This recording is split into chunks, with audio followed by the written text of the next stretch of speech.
All right. Hey, everybody. What's up? How's it going? It's going. We're here. We're back. Yeah, Cinemana. we're still alive. Yeah. Episode 12, This man. is episode 12 or Yeah. season 2, episode 2 or 3. Two. I don't know. Episode 2. I forget. Yeah. I'm just going to continue counting. All right. So, Go ahead. We're yeah. good. All right. But yeah, this is the post Oscars episode, Yeah. and and there's a lot of catching up to do. I think we took a hiatus for about 3 weeks or something. 3 weeks. So. Not too bad. It's Yeah. usually kind of our turnaround. Right. We try to do every 2 weeks, but things get hectic, Right. especially like getting towards finals and all that, which is what I just finished, and Yeah. I'm all done. Well, except for this one. little Almost. thing. You're getting there. All right. Well, congrats. Thanks, Yeah. You finished ahead. Oh, yeah. You know. All right. Cool. So, but yeah, man, today is a special episode. We have a very, very good friend of mine from New York, a comic, an actor, and one of the biggest movie nerds I know. And here we go. This is Billy Hello. Ira. Hello. Thanks for coming, Billy. Literally the least I could do. Yeah, It was like a click. It was just it required no effort. man. Yeah, for real. I mean, we've been doing this since what, like June of last year? Yeah, almost a year. Yeah, it's Coming up. almost Couple gonna. more Yeah, months, it's you know. yeah. So it dawned on me just like not too long ago. I was like, holy shit, I should bring Billy in here because I remember what really happened is that I saw some of your comments about the Oscars on Facebook. So I was like, wait a minute, we're gonna do an episode about the Oscars and our commentary and shit like Yeah, that. because I did my live one. Which Right, and when I that got that turned into ridiculously hammered. yeah, that's right. You did, and you got shut down like 3 times. That was a hell of a show. I kept it up. It was all right. Yeah, but no. But in any case, man, I saw Billy was posting. And I was like, this just makes sense to invite him over, and yeah, man, and do an episode. Why not? Well, thanks. I wonder what comment it was that maybe like that's the one. That's the one. I wonder what was the one that I can't remember right now. that was that was tens of joints ago. Yeah. I'm Nice. plus I'm way too high right now, so don't ask me to remember. What specifically was it? Oh man. But Is it a comment on my year of dicks? Live action short. that could have been one. That could have been one. Yeah. You were going in, man. Honestly, you had a couple. That's why it was your dicks. I'm literally trapped here. That's all I can. I'm a Disney princess trapped in a tower. Yeah, man. Yeah, you're kind of I have a broken ankle trapped in a third floor walk up apartment. shit, dude. With no buzzer to buzz people in. Fucking A. Yeah. That's convenient. Yeah, so, That's nice. So all I had to do was just like throw on the home projector and watch the Oscars, and then just bitch about it on the internet because what else is there to do? Yeah, of course. Yeah, and you've been catching up on a ton of films too. Well, yeah, I mean, because I'm a member of SAG, and I was afforded all the screeners and stuff for the SAG Awards. That's right. So everything I was able to miss and everything I have missed because I've been trapped in here for the last 2 or 3 months. Yeah. I was able to catch up on. So it's kind of fun to kind of just do that and not have to, No shit. deal with Okay. people. Yeah. So you got all the Oscar screeners, and you were trying to watch all the movies as well. Yeah, I did a few. Yeah, you did catch-ups. most of them. Yeah. I bet maybe like 2/3 of the Best Picture nominees I got to watch. Okay. And, Okay. skipped like all the documentaries because my dumb ass is like, oh, I forgot about those. I saw Fire of Love because it was just I saw the trailers a couple times and it just was on Disney Plus. I'm like, all right, I'll watch it, and it was cute. Yeah. What's that one about? It's like this French couple who studied volcanoes, and they like studied volcanoes independently, and then they like fell in love, and then studied volcanoes together, and then they died in a volcano. No poetic. shit. Yeah. Wow. Okay. Well, I can see how that's Some George Lucas shit. I mean, it yeah, rhymes, it's a love story. That's not bad. That's okay. That's cute. Besides the whole dying aspect, but I mean, in a fiery, painful death. hey, but, honestly, the best love stories are the sad ones, man. yeah. So. It's just what if the end of Toy Story was real? Oh Story man, 3. yeah, that's true. Yeah, that's right. They just held hands, and then there was no claw. Oh man. Real Terminator aspect there. Yeah. All right, so let's jump into Yeah, we got some news. This all time right, I actually I did got my homework this time. Yeah, you certainly Unlike did. the You've last got few news. ones, I don't yeah. have any So, fucking. I mean, news. they're little tidbits, Little stuff. but something to talk about. Whereas last podcast, I was like a deer in the headlights. So, like we got to like go live, and I'm like, I don't know what to talk about. Well, we freestyled it. Yeah. We definitely freestyled, and we did great. Honestly, Yeah, yeah. This is we just have. I think we got like a record. You just have some sort of foundation. You know what you're doing, then you just. That's it. Yeah. As an improviser, that's just what you got. Yeah. Just yeah. You should. Yeah, this guy should know. Nice. You want to start it off with your one item here, or you want me to go first? No, you go ahead. On the spot. Go ahead. I'll add my news tidbits. All right, so go ahead. So I'm gonna butcher this name because I didn't even realize it was happening. It's one of those like many Star Wars films that Disney has in their pipeline. Yeah, because I have lost track of how many they're going to try to do. That's what they're doing. They're doing a ton of them now. So. But there's been some shakeups at Lucasfilm, and here's I guess another one where the writers for the film helmed by Charmin Obaid-Chinoy, I think that might be how you say it. Probably not. Yeah. They quit. So they left or they got fired, but it just says they left. So who knows what the real story is? But there's another untitled Star Wars film that I didn't know existed. Now has no writers. Right. So okay. So how far in the production were they? Didn't even start. I think it's pre-production. Okay. So that's not so release. Bad. So we got a couple years before it's supposed to be out. So untitled Star Wars project, and this is separate from the Taika Waititi film, separate from the Rian Johnson trilogy or whatever. If he's still doing it, I don't know if he's still doing it. That's what they say. Did they ask him back? I don't know if the fans want him back. He signed for like a picture. I know. Like a trilogy deal. Well, yeah, I know that. Either way, we got all these projects, and like here's like news came out. I'm like, I didn't even know that was a thing. Yeah. So yeah. Well, they got a lot of hidden shit happening. Losing their mind right now with like all their stuff going on. I think it might be tied to like the Marvel shakeups too. But listen, I don't feel sorry for them because I doubt they have any problems trying to find anyone trying to fit in and take over. Yeah. So that's not. Yeah. It's just give it to Filoni. Filoni's been doing damage control the last. He has been decades. Between the entire Clone Wars series, like made the prequels better. And now you see with the Bad Batch and in stuff in Mandalorian, he's pretty much just trying to justify, everything else. Yeah, no, they are like the whole cloning and aspect. Like, so it's we're going back to the cloning stuff now. So because they have to justify somehow Palpatine returned. Right, exactly. They need to clean that up. They fly now. Yeah. So Filoni's back on. Thanks, JJ. Doing damage control on this version. Right. So it's just which is fine. That makes for good, fun, creative Star Wars. It's just one of those things that you wish they had. They don't have a map. They don't have a map like the Marvel. They don't. So they're just like, what about this? What if this? What if this? What if this? And then every film that's not that since Solo has fallen apart. Right. So I think what the problem that they're having now is the same problem that DC was having. Their IP is kind of all over the place. It's still right. So and they're just handing out IP. It's still focused. It's still very focused, but it's just IP is now like we're gonna do like 1,000 years in the past, so it doesn't fuck with everything we've done. Like playing around. They need Old Republic. We're gonna do old like stuff that's right. Not gonna.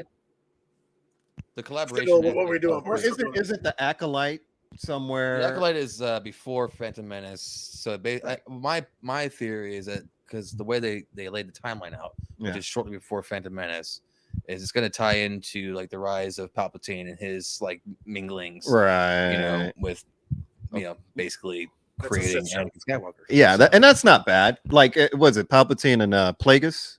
Right. Well, I don't know if Plagueis is going to be involved because it says shortly before Phantom Menace, so I'm not sure like what.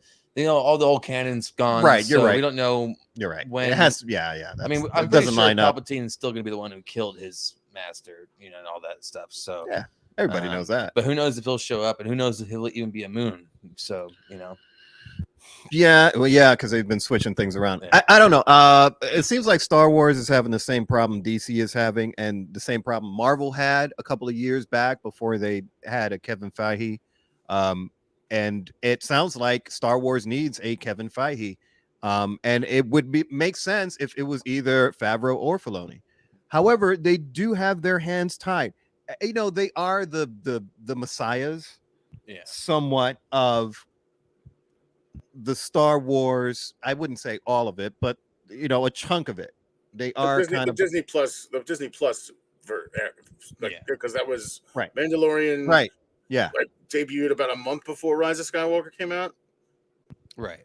Yeah, roughly. Yeah. I believe it was November Grogu's like force healing was that's right. Like they 2 added days that before Rey. That was a new thing. the snake. Yeah, that's right. Yeah. I remember that. Yeah, that was a new thing that they added on there. Yeah, that's true. But yeah, man, I don't. They have their hands full because remember they still have Mandalorian, the Book of Boba Fett, and Ahsoka. Yeah. And then what's the other? I mean, they have a couple under their hands, man. There's only but so much that they can produce before they spread too thin, and then it all goes to shit. Even it's kind of still the quality of Book of Boba Fett. If they just had that as like a You're right.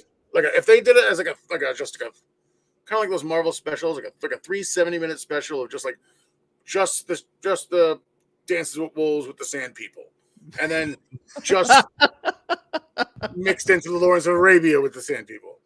Yeah, a little bit. Yeah. You do all that Sand People stuff as one chapter. Then you do like the second part where he's like the street thug coming back. Right. He does the gangster stuff. Yeah. Do that second. Keep it, and then don't pay off the Luke thing in an episode and a half arc. Like, get rid of that. That should have been. Hey man, that was Mandalorian. 2.5. Mandalorian 2.5. They hijacked it for like what? Three episodes. Of the show too. They were. It was fucking hilarious, man. So if they would have kept it as its own separate entity thing, and what if they would have advertised it also that Robert Rodriguez was doing it. Yeah, because you have Robert Rodriguez fans, and they did not. They didn't advertise it as Rodriguez, but Rodriguez did do the awesome Boba Fett episode where he got his armor back in Mandalorian. Yes, he sure as fuck did. Yes, he did. If you say like, oh, it's gonna be a special, like a 2 special thing. Yep. 2 like whatever of just those things, and it would be perfectly fine. Yeah, dude, I totally agree. But they're forced to have to do all this double, kind of like Marvel with this world building, like this Iron Man 2 pylon shit, where you have to kind of just, there's a difference. You can either be Iron Man 2 or Amazing Spider-Man 2. And they were somewhere in between both, piling on everything else, piling on Ahsoka stuff, piling on a Mandalorian. There was a lot. Yeah. There was a lot that they were trying to shoehorn in there. I'm not okay. I agree. It could have been done better. Yeah, it could have been done better.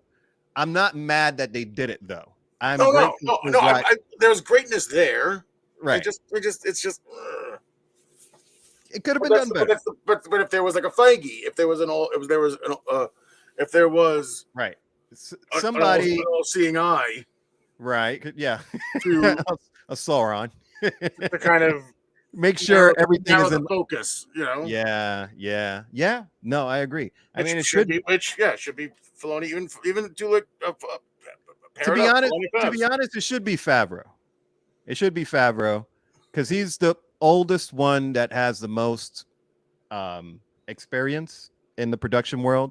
Filoni kind of comes second.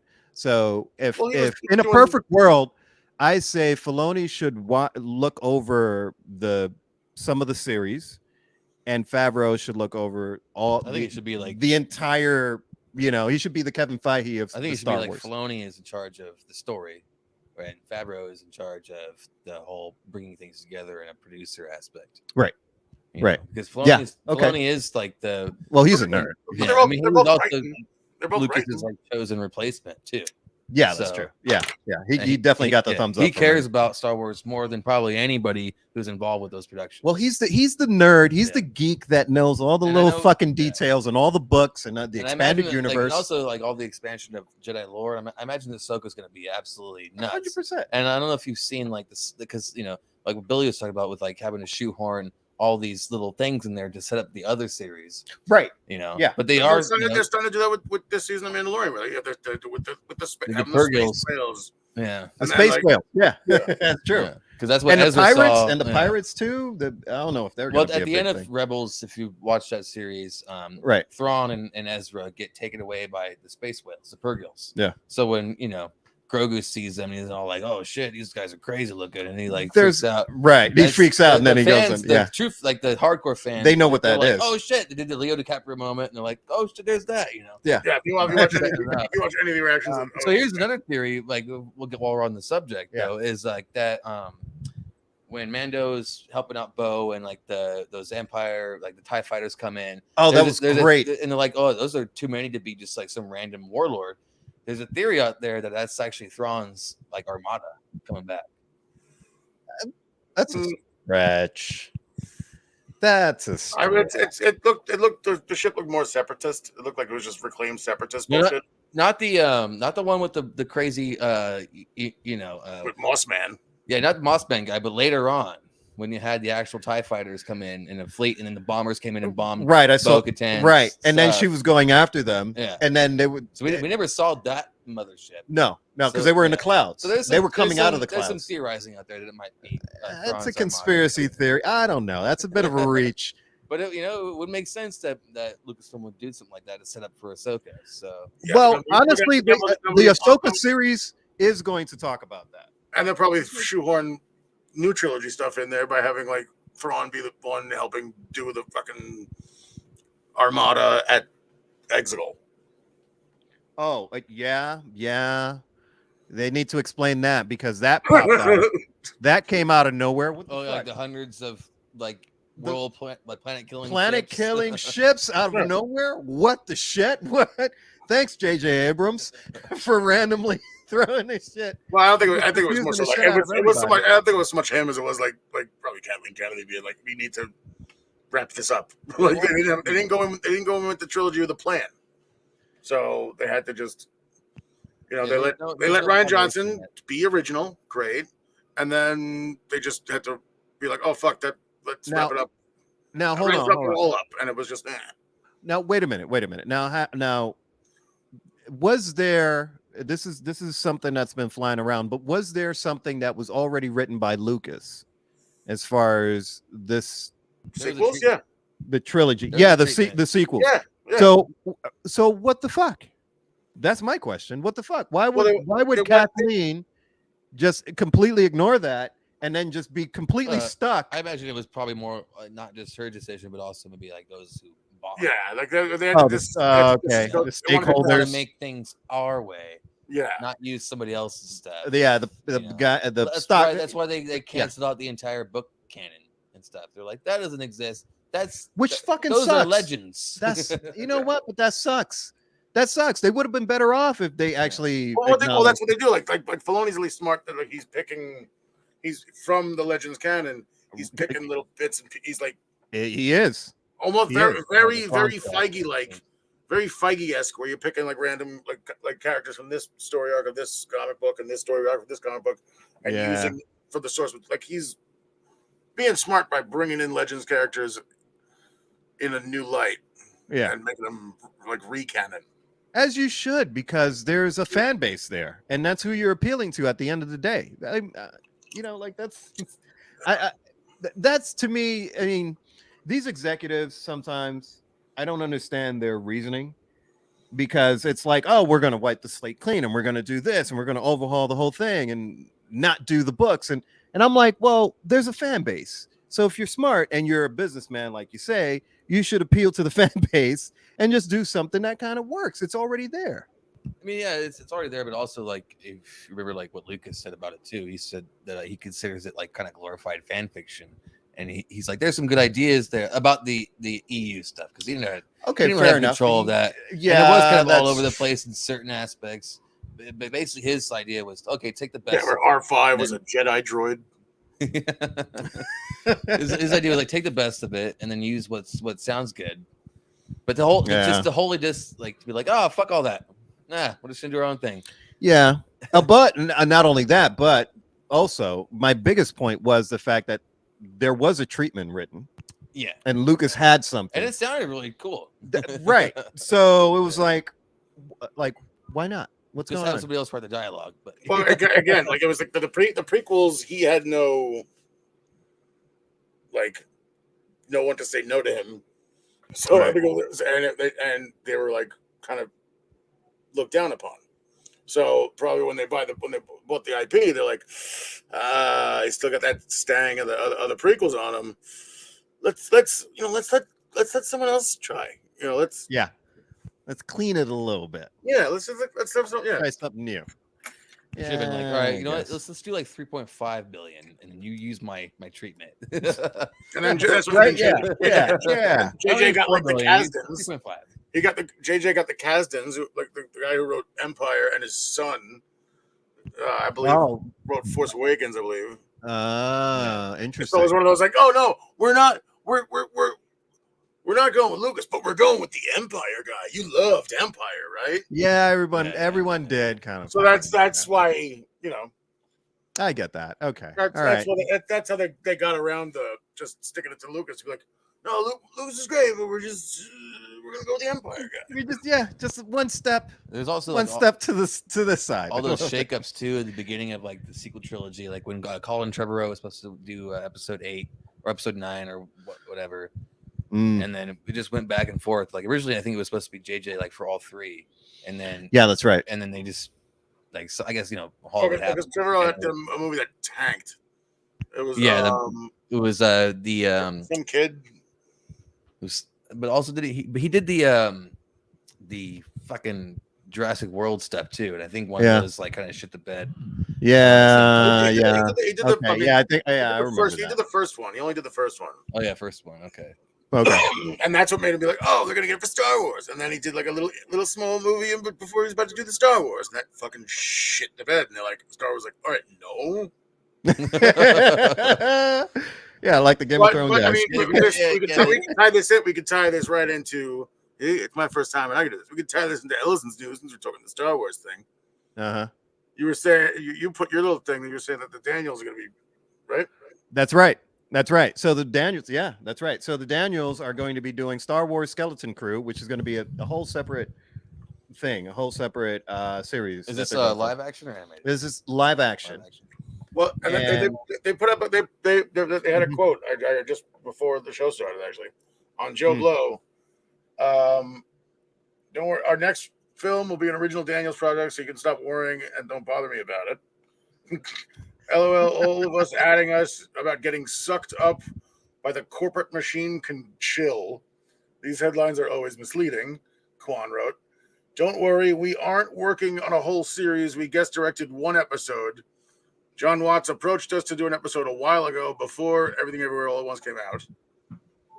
We love John. We love Star Wars. Love learning new tech. We love meeting new cast and crew. And we needed the days to keep our health care. So it was an easy yes. Look at that. See? Listen, that is one of the most realist things as a filmmaker. Yeah. I appreciate that as a filmmaker because a lot of this shit is kind of like not shined upon. Like, people don't talk about it. But those guys are being real. Like, hey, yeah, we won a bunch of Oscars, but we still have to work. Yeah. They did. That's what I'm saying. They did the job before they got hired before the movie even came out. Before the Oscars. So right. Yeah, exactly. Yeah, that's true. It's like when what's the face? What did Nomadland and Eternals?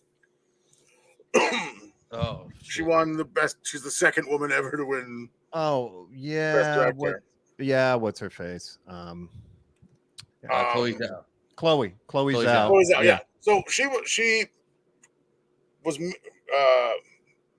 made Nomadland, but then put it on her laptop and then shot Eternals, and then COVID hit, and before they can go back to finish up doing Eternals, she just sat there and edited Nomadland, and then won a freaking Oscar. And they was like, "Oh, Marvel's buying up all the property." Like, no, well, Right. got it But beforehand. But it worked. Yeah, it worked out perfectly because then when she did Eternal, she was already a hit. Remember they waited to release the trailer until after the Oscars so Yeah. they could put Oscar-winning director. That's right. It's strategic. It's political shit. Yeah. Yeah, man. That's the industry, man. Well, It's all these little nuances that people don't they're see trying to behind fight the that scenes. the whole Scorsese comic books movies ain't cinema thing.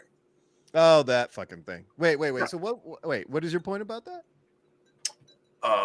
By touting an Academy Award winning director wanting to immediately do a Marvel project as the next project, even though she technically did it beforehand, but you advertise it as such. Yeah. Yeah, man. I mean, that's why Angela Bassett lost. Wait. Hold on. We didn't even get to the Oscars yet. We're not even criticizing the Oscars. Wait, hold on. All right, we're gonna get to that. We're gonna get to that. We're still on the news. We're still on the news section. All right. What else? We got Oscars recap. Yeah. We have a recap. That's next. So. Okay. Yeah. So all right. So what else you got for the news? Well, I got Oscars recap. We can want to do that last. Yeah, we could do that last segue. Because I might have just transitioned to that too well. Yeah, it's too early. It's too early, bro. I apologize for transitioning to the next point. No, it's all good. It's all good. I think he's reading the thing here. So. He is reading it. He has. I got it. I have a window at the end. So yeah, we'll leave it for the end because Oscars is the whole conversation. So a couple of little quick things, basically, which I'm kind of excited for. I'm looking forward to this. What's first one is some return to theater stuff. So Lord of the Rings: Return of the King extended edition. That's right. Is hitting theaters next month on April 13th. It's a heavy. That's a heavy dose, man. Yeah, that's gonna be like a 4 hour. Yeah, day. man, that's a commitment, man. But, I was supposed to. A mutual friend of mine and Allison Brendan. Back in October for my birthday this year, got us tickets. We were going to go to Radio City Music Hall. Howard Shore was going to do the score live. We going to do the orchestra thing? Okay. Well, what Howard Shore himself? That's crazy. Howard Shore himself was there. That's but I couldn't go because of the ankle. Yeah. I couldn't go because I broke the ankle, so he ended up going with his dad. Dad, oh fuck yeah, that's right. I saw. He should have fucking carried you. It's a real friend. Just carry you all the way. All right, AJ, I got to see Back to the Future there with Alan Silvestri, so I'll be. That's gonna be fucking awesome too. Fuck yeah, man. Yeah, so it's 20th anniversary. They've been doing this. They did the Fellowship. They did Two Towers. I had to get a chance to go see them, but I think I'm gonna go definitely hit up Return of the King. And then also that same month, that's a good one. That same month, we also have Return of the Jedi for its 40th coming to theaters. Both of those, in the same month. Same month. Yeah. All right, okay. It's gonna and also it's gonna have to go down. I put this down too, but we also have Big Lebowski coming back for its 25th. That's right. I did see that. So April's the return of all these. If you go to Unfathomable return. Wait, April's the return month. The Return of the King, the Return of the Jedi, and the Return of Lebowski. The dude. The Return of the Dude. That's fucking great. Oh, I'm down for all of that. I'm down. I'm so actually looking forward to the Return of the Jedi because I've with all the releases of the anniversaries and also growing up in the prequel trilogy era. So this will be like the last film that I haven't seen in theaters for Star Wars. Right. So that's cool. right. Yeah, because you did all the other ones. And how old are you? Did you miss the special editions in '97? No, I'm 31. So I was 5. Yeah, he was a youngin. That's right. You said you had finals. Yeah, that's right. Well, 31-year-old university student, but yeah, he went back to school. Yeah. Still. I'm not like a fucking Zoomer. We're the old. I don't care. Fucking Billy, man. That's a double entendre right there. Fucking Billy. Literally don't give a shit. But yeah, that'll be fun. You carry yourself better. What was that? You carry yourself like you would have gone to the special editions in '97. I mean, if I could have, I would have. Yeah, I'm pretty sure. I was like 4 years old putting those VHS tapes in the thing by myself. I'm like, fuck my parents. I'm waking this shit up myself. I'm doing it on my own. Get my little sippy cup. put my ass on the couch. Oh man. But yeah, it's the last one I haven't seen in theaters. So Yeah. and I also like on the point of seeing like an orchestra, I did see A New Hope with a live orchestra. That was really cool. Yeah. Okay, that's So cool. fun stuff. Return of the King's gonna be a 4-hour deal, but I'm totally gonna sit there and watch. Yeah, man. I'll just park my ass at the theater for a month straight. It's gonna be Fucking Well, I A. went to the midnight screening of when it came out. And I remember it's like here we are. It's almost like 3:30, almost 4 o'clock in the morning, and the multiple endings. Like every time it kept fading, there were these guys in like like 3 rows ahead of me who kept getting up and getting ready to go, and then they stood up and they sat back down. Like nope. And I lived in a very Irish neighborhood, and like we were by like the 5th time, we just laughed our asses off, and then it faded to white, and like, oh, that's it. Still wasn't it, and we're just Nope. The emotional hit of just the Grey Havens was just gone because we were just howling like, oh my god. Yeah, you were tired at that point. You're like, okay, I'm done with this. No. I don't care anymore.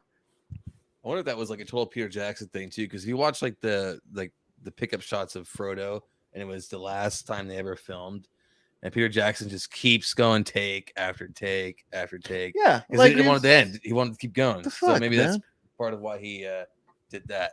Oh, Yeah. that was in the appendices. I think it was in one of the special features of the thing. Yeah, he was trying to do a fucking Kubrick move or some shit, like 100 takes or some shit. No, you see him physically be like, everyone's like, he got it, and he's just like, do it again. Like he didn't want it. He didn't want it. He didn't want to let it go. So he was like literally emotional about like do another take because like I don't want to do another one. Yeah. So it was prettier instead of just he wasn't like treating him like Shelley Duvall and browbeating him into like trying to get there. That's a different. That's a director going method. Which is a little dangerous. So next on here we have the all the contract deadlines for the various guilds coming around. Oh, the first. The strike. Yeah, WGA is. That's right. I think the strike movement probably this week or next week. I think is when they're going to be starting. Any moment now. Yeah, any moment. I wouldn't be surprised if it happened tomorrow. And I think like the Directors Guild and SAG-AFTRA is in June. Yep. Or something. I think. So the directors, the writers, and SAG, all three. Yeah. Same year. Yeah. So a lot of changes too in terms of productions and distribution and stuff. And I think basically there's going to be a big shakeup. There's some talks. The residual. I know the residual. I mean, at least on the actors' point of view, I know the residual things need to be kind of. That's been not just the actors, but the writers. That's been a big thing for the writers. What he's talking about is residuals for streaming, right? It's just streaming and cable, and yeah, I mean, like there's network's the only one that pays the best. like network, if you excuse me, right? If you book a job, network primetime, and it reruns network primetime, you get your exact same pay rate. You get let's say a free day's pay rate, free day. It's just like you just shot another day for no reason. Yeah. Cable, what they do there, like you can. With like paid cable, you can be on a show and they could air it 24 hours a day, 7 days a week, and not have to pay you shit. When they play it on the 8th day of it playing, it doesn't matter the amount of times, but only on the 8th separate day that they air it is when you eventually get residuals. I would get really. It took me about 2 years to get residuals from Showtime. What? Yeah, from Ray Donovan. Yeah, I remember when you did Ray. Yeah, it took me about 2 years to see residuals from that. So what kind of fucking crazy loophole? I mean, it probably has something to do with advertisers, but with streaming, I heard I haven't booked anything on streaming yet, but I heard it's even more of a nightmare because like you don't even know what. They don't even like let any of the numbers out of what anything is, what ratings are, or what.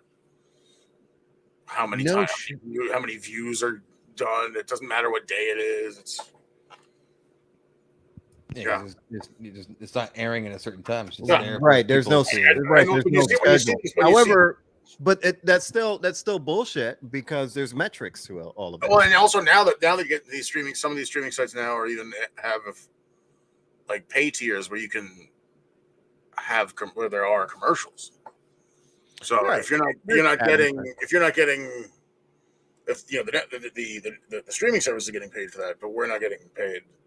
Right. It needs to find its way to the the people that put the content together. So it seems like they just need to be updated, to be honest, to include the new forms of media and how that media is being distributed. Yeah, that's really all it is, because there's because the contracts are old. Yeah, and with new technology, new media, of course it has to be updated, and that's really what's happening here. They haven't figured out the formula for that, because there is a formula for the old stuff, cable, and tracking it through Nielsen, the Nielsen ratings and blah blah blah and all that shit, right? Like the old the old broadcasts that we have. But I understand the whole thing about streaming, because streaming isn't like scheduled programming, of course, but to be honest, it makes it even easier, because all the streaming shit, it's all numbers, it's all metrics. Disney knows exactly how many people saw the Mandalorian at a very specific time. They only release that information if it's like really good, right? Yeah, like on their social media, like will be like big shout out to the family that's watched Encanto 267 times. Yeah, exactly. They know how to pull that information up. So come on, man. Well, they probably don't share it because they're not contractually obliged to. Yeah, so they don't have to. They don't have to do that. So fuck it. They don't have to. Is what these contract negotiations. But the unions are, they're getting hip to the whole situation. They're like, hey, listen, cut the bullshit. You're spending all this money on stuff that's for subscribers, for like you're spending all the money on it. Where's the money coming in from? And if there's money coming in for it, where's our cut?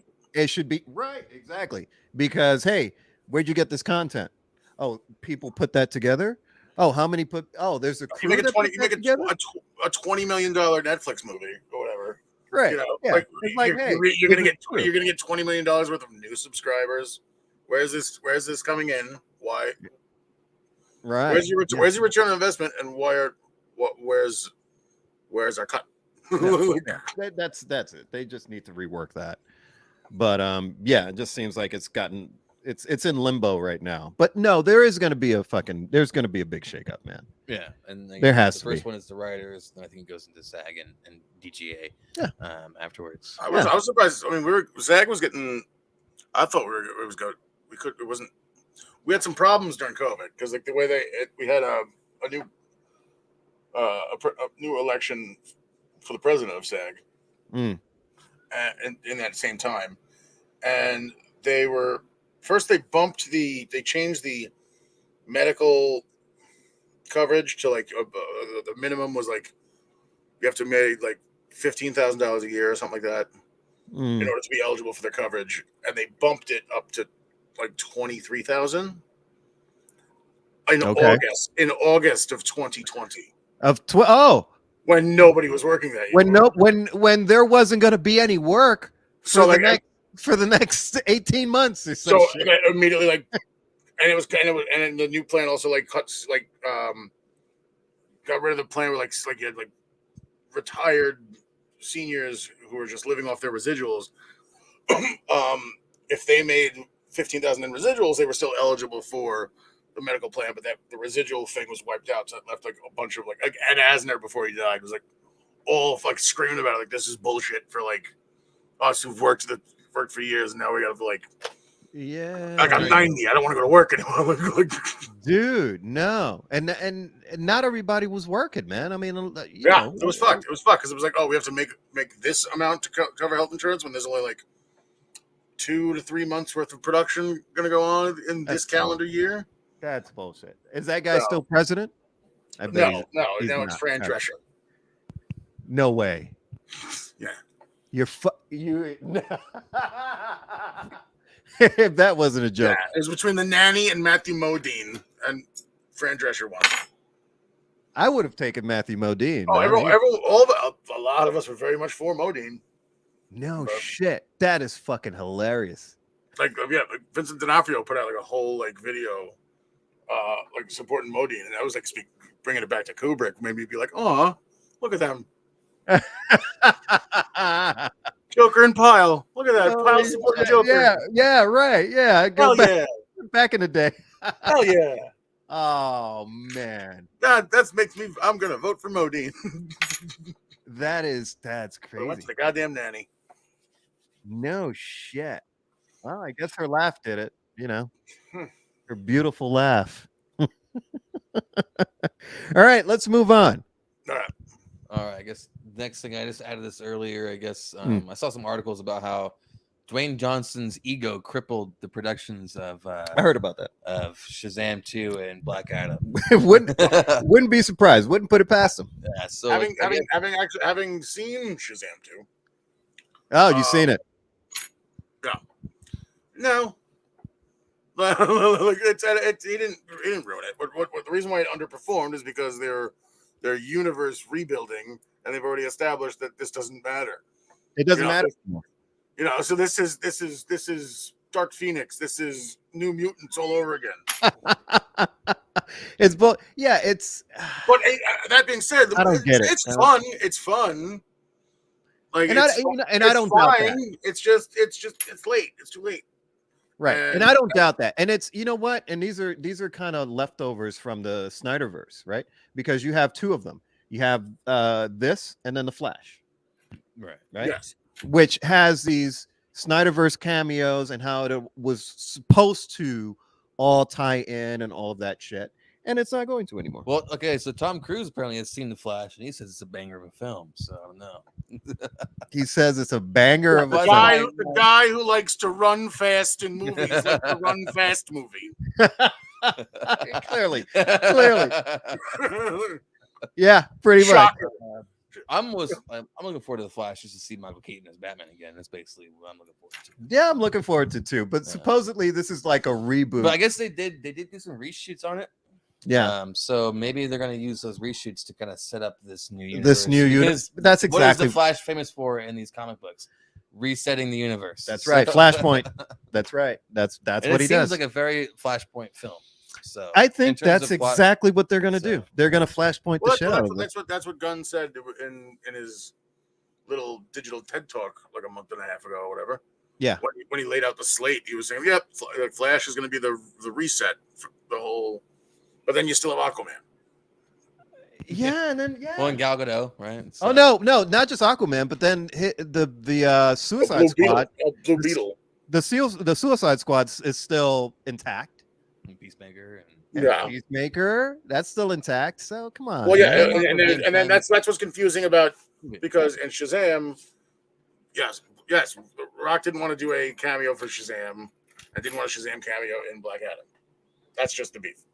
It didn't ruin anything. It was just he also prevented several cast members from their characters appearing in Shazam 2 to the point where a few days before production, Peter Safran had to go and call other people last minute to come in and replace them. Yeah. So what they brought in Gunn's girlfriend and Diebeard. And that's who the ones who pop in. And you're like, for a really bad, like probably the worst joke in the entire movie is that scene. Really? is that because it's just like wah wah. But yeah, they were, and then Gunn even like said like oh, this was done before I even got Control was shot long before that, so I don't. Everyone's giving him shit for like, oh, you casting your girlfriend. I'm like, I had no part of that. There's a lot of layers. There's a lot to unpack here, man. Like, okay, first off, why the fuck is The Rock making calls? Because he's got the star power, right? Well, who gives a shit? He's an actor. DC was a sinking ship, and he went in there with his Instagram account. Who gives a shit? He's hired talent, man. Yeah, like, I'm sorry to say it like that. He's been shepherding Black Adam for like 15 years. It was just one of those things. They just like. But okay, They were fine. just they were bowing and kowtowing to him. Then they folded, and then the new regime just like Listen. Jamie, like, no. Okay, listen. Fine that he's been trying to get this done. That's one thing. But my situation is that know your fucking role. Do you know who Black Adam is? If you listen, if you're a fan, like this is what I would say to The Ironic Rock. choice of words, though. Telling The Rock to know his role. yeah, honestly, because to be real with you, listen, you know who Black Adam is. You know his role as a character. You can't separate Black Adam from Shazam. You can't. That's like separating the Joker from Batman. But these two movies aren't even connected, really. You know, you see what I'm saying? So, like, who the fuck are you to be like, no, I'm just gonna make this my own thing and have its own lane, and it's gonna exist. That's where the ego comes. It's gonna exist without Shazam. No, bro, you come from the same wizard. Like what are you talking about? He wants to be the face of the new DC. Basically. Yeah, the DC hierarchy. It's bullshit. It's bullshit. They literally say the same magic fucking word to get their powers. How the balls that you need to have. Jaimin Hansu totally steals the new Shazam movie, by the way. Really? Does he? He should. He deserves it. I read some article that I read some article recently saying like he's still like struggles to make ends meet. Like he's been in everything, but they pay him cheated, man. He's been cheated. He had a bit of a peak, but he never got there. He never really got to the top. He was getting there, but yeah, man, he's been cheated. And Marvel passed him over. Honestly, I thought he would have been a great Black Panther. Mm-hmm. He would have been a great T'Challa. Not to take anything away from Chadwick Boseman, because he rocked it. And they were looking for somebody young, and I get that, but Digimon was, he already had the African kind of vibe with like, he could have killed that. He could have killed that role. I'm pretty damn sure. Yeah. But I digress. That's fair. So I think that's basically it for the news. That's it for the news. All right. Well, except for the Oscars recap. If you want to go into that. Well, we're going to get into the Oscars recap, but first, I need to take bathroom break. All right. Bathroom break. I'll be right back. We'll just do a little pause action. Fix our bongs, fix our drinks. Don't mind if I do.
No time for love, Dr. Jones. Oh, I was watching some clip. Sorry. I thought it was going somewhere. You guys were nowhere for like a while, so shut up. Well, I had to piss. I had to wait for him to piss, and then Yeah. Piss break. All right. Drinking too much. So, Oscars. All right, the Oscars. First of all, I just want to say huge contrast to last year's. In terms of headline. That's an understatement. That's an understatement. Yeah. And that, I don't want to be like everyone liked underhanded the with best it. picture. Oh, I see what you did there. Very nice. I think we should let's start off with Billy. What do you think about the Oscars, Billy? I want to hear your opinions. Yes. Go ahead. Man. I do think Jamie Lee Curtis didn't deserve it. I was so surprised. You saw the stream. I was like, oh fuck. I agree. She did not give a better performance than the daughter in that movie. She should have got it, but Stephanie Hsu deserved it. Angela Bassett should have technically won it. But she was in the, she goes in with like the Obi-Wans and the Gandalfs and the Mr. Miyagi's as the wise mentors. Yep, that's who true. got nominated but didn't win. Yeah, that's true. When I thought she won that. I thought she won the goddamn award. She honestly, that teaser came out like shit. She just won. Like that first teaser, I'm like, oh crap! And then that same clip is the clip they've played every single time. That's true. You're absolutely fucking right. Family. Yeah, and it was her, man. It was her. Yeah, I mean, Letitia Wright. She did do her thing, but Angela Bassett, fucking, she was royalty, man. Like, you mean Jamie Lee Curtis? Legit royalty. No, I'm agreeing with him. Okay. Jamie Lee Curtis was just doing like an old lady voice with a wig on with a gun. Yeah. I didn't quite like Angela Bassett's reaction though. Like it was this complete sour, piss. So you're looking forward to something? I wouldn't blame her. Yeah. You're allowed to be disappointed you didn't get a thing you've wanted your entire career. Well, I know. I don't blame her. And you know what? And it wasn't that bad. She had the face of like, all right, fine. Like that's a typical thing. I expected Bassett to win, and I was surprised that it was. I was like, oh fuck, no way. I was like, the whole time I was like, yeah, Bassett. Right. Yeah. As far as the performance, I started getting worried once Jamie Lee won the Guild. Oh, really? Yeah, where she you saw the momentum going in that direction. Where she completely negated her joke when she was in the beginning of the SAG Awards. They always do like a, hi, my name's whatever, blah blah blah, and I'm an actor. And she said like, if my first job was a job on Operation Petticoat that my father was in the movie version of Nepo Baby. and then said, oh, if I didn't get fired from that, I wouldn't have auditioned for this horror movie that changed my life forever, Halloween. But you got cast in Halloween because your mother was Janet Leigh. So it's still like, right. You're, I know what you're trying to do. Right. Yeah. No, that didn't work out. You just didn't use it right. Yeah. No, she's a Nepo baby. But also after the Halloween movies, the new Halloween movies, at least the last one, she should have gotten Norberted the fuck out of there.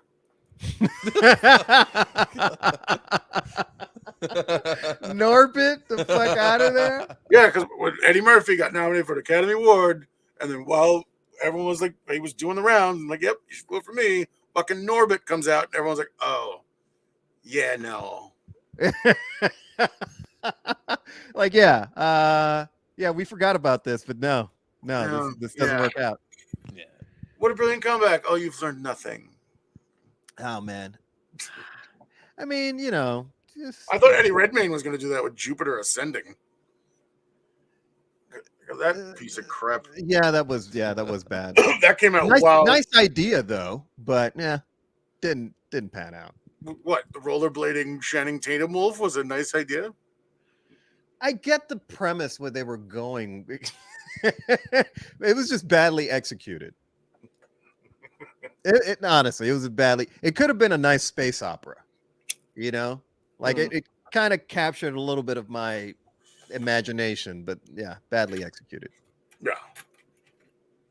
So what about Kiwi Kwan coming up with that Best Supporting Actor Oscar? Destiny. Well Destiny. deserved. Yeah, Well deserved. yeah, definitely. They I think need to Absolutely. stop. They need to stop trying to resuscitate Harrison Ford's body to do Indiana Jones stuff and make fucking. Well, that's coming out short this year. That's coming Short out this round. year. Yeah. Give a short round a goddamn Disney Plus series. You know what? How about he just takes over? How about you just have Short Round take over? Honestly, Not Shia LaBeouf. fuck no. He didn't want to do it anyway. He didn't want that shit. Don't want to go Anyway. out and hunting dogs in the streets of LA. Yeah. Fucking guy with his motorcycle, with his badass bike and his biker they're jacket. supposed to address the lack of Indy's son in this new one. So Are they? Oh, yeah. I don't give a shit. I bet he dies in Numb. I don't care. I don't care. He died. that would make sense. Right? Mathematically, that's got to be. Yeah. It was. I It think was. Christmas Bowl was what, the 60s, right? Yeah. It was No. the 50s. It was the 50s. That was the 50s. That was the All right, 50s. but he was still a young kid. So 16 years later, yeah, he died in Numb. Yeah, he died in Nam. That's what happened. 100%. Yeah, man. No, honestly, they should just have Short Round continue as the archaeologist. Why not? Yeah. Switch things around, man. I thought though his speech was actually pretty cordial and emotional a little bit too, in terms of yeah, because Kiwi Kwan, he quit acting because there was no roles for that he wanted to partake in and not get that's right. not get short rounded into these. He still did like fight choreography. Like he still like worked. He worked on sets basically. He went to US. Yes. He went to X-Men. He did all the fight choreography for X-Men. USC, and then No shit. Wow. Yeah, he did work on X-Men. Yeah. No kidding. That's cool. That's cool. But like in his, I think it was his, the press room afterwards when they interview, like the press interviews, like the winners. I think he talks about how he appreciated the whole idea of the set more after he started working behind the camera. So it made him appreciate those people as an actor when he came back finally, and he was like actually like learning from other people on the set. And I think that's kind of one of the things he said made him a better actor when he came back finally. Right, because he understood all the work that goes behind into the it camera. and all that. So he said he saw Crazy Rich Asians and was like, yeah. Oh, I can. Oh, there's a place for me. Yeah. and times are changing. It's funny like how it happens, right? How the butterfly effect of just things. Yeah. I think it was Daniel Kwan saw some kind of meme about Short Round. And so he was like, "Oh, I wonder what that guy's up to these days." No way. And he found his Twitter and then found out he wasn't working. And he's like, "No, let's reach out to this guy and like give him a fucking job," because they couldn't find their Wayman. Yeah, they couldn't find their Wayman, and they wanted somebody who is like this, bilingual, also into martial arts, and also has this like kind heart. And boom, here we go. He checks all the boxes. Not this like alpha male type person who uses like their shortcomings to become also like the badass, but kept their conviction. You just described Captain America. Yeah. Basically someone who like there's Captain Cambodia. The development of Wayman basically is he starts out as this timid character and he ends up as this timid character at the end. Yeah. But he's still a badass. Whereas like the traditional role of these like martial arts and like superhero type films is it's like a hero's journey. It's like like Captain America, right? Where he starts out this feeble person, ends up becoming this like big like alpha type dude. Right. Yeah. Whereas Not for Wayman's Wayman. just like he keeps the same like kind hearted like character. Well, you see different versions of him, but it comes back. It all comes back to the same guy. There's one universe called the Alpha Universe where it's Alpha Wayman, right? And like and that's still not the person. That's true. Comes out at the end. Yeah. So they were looking for that because the guy at the end, and I guess they just found him and they're like, oh, he's not doing any work, and then like let's bring him on, and he came on and just did it. So that's pretty dope. I didn't know that was the way they found going him. back to like what we like mentioned earlier about like health insurance and stuff. Even after getting that role and finishing filming right before COVID hit, it finished like a couple days in March before that whole shutdown. He still lost his health insurance in 2020.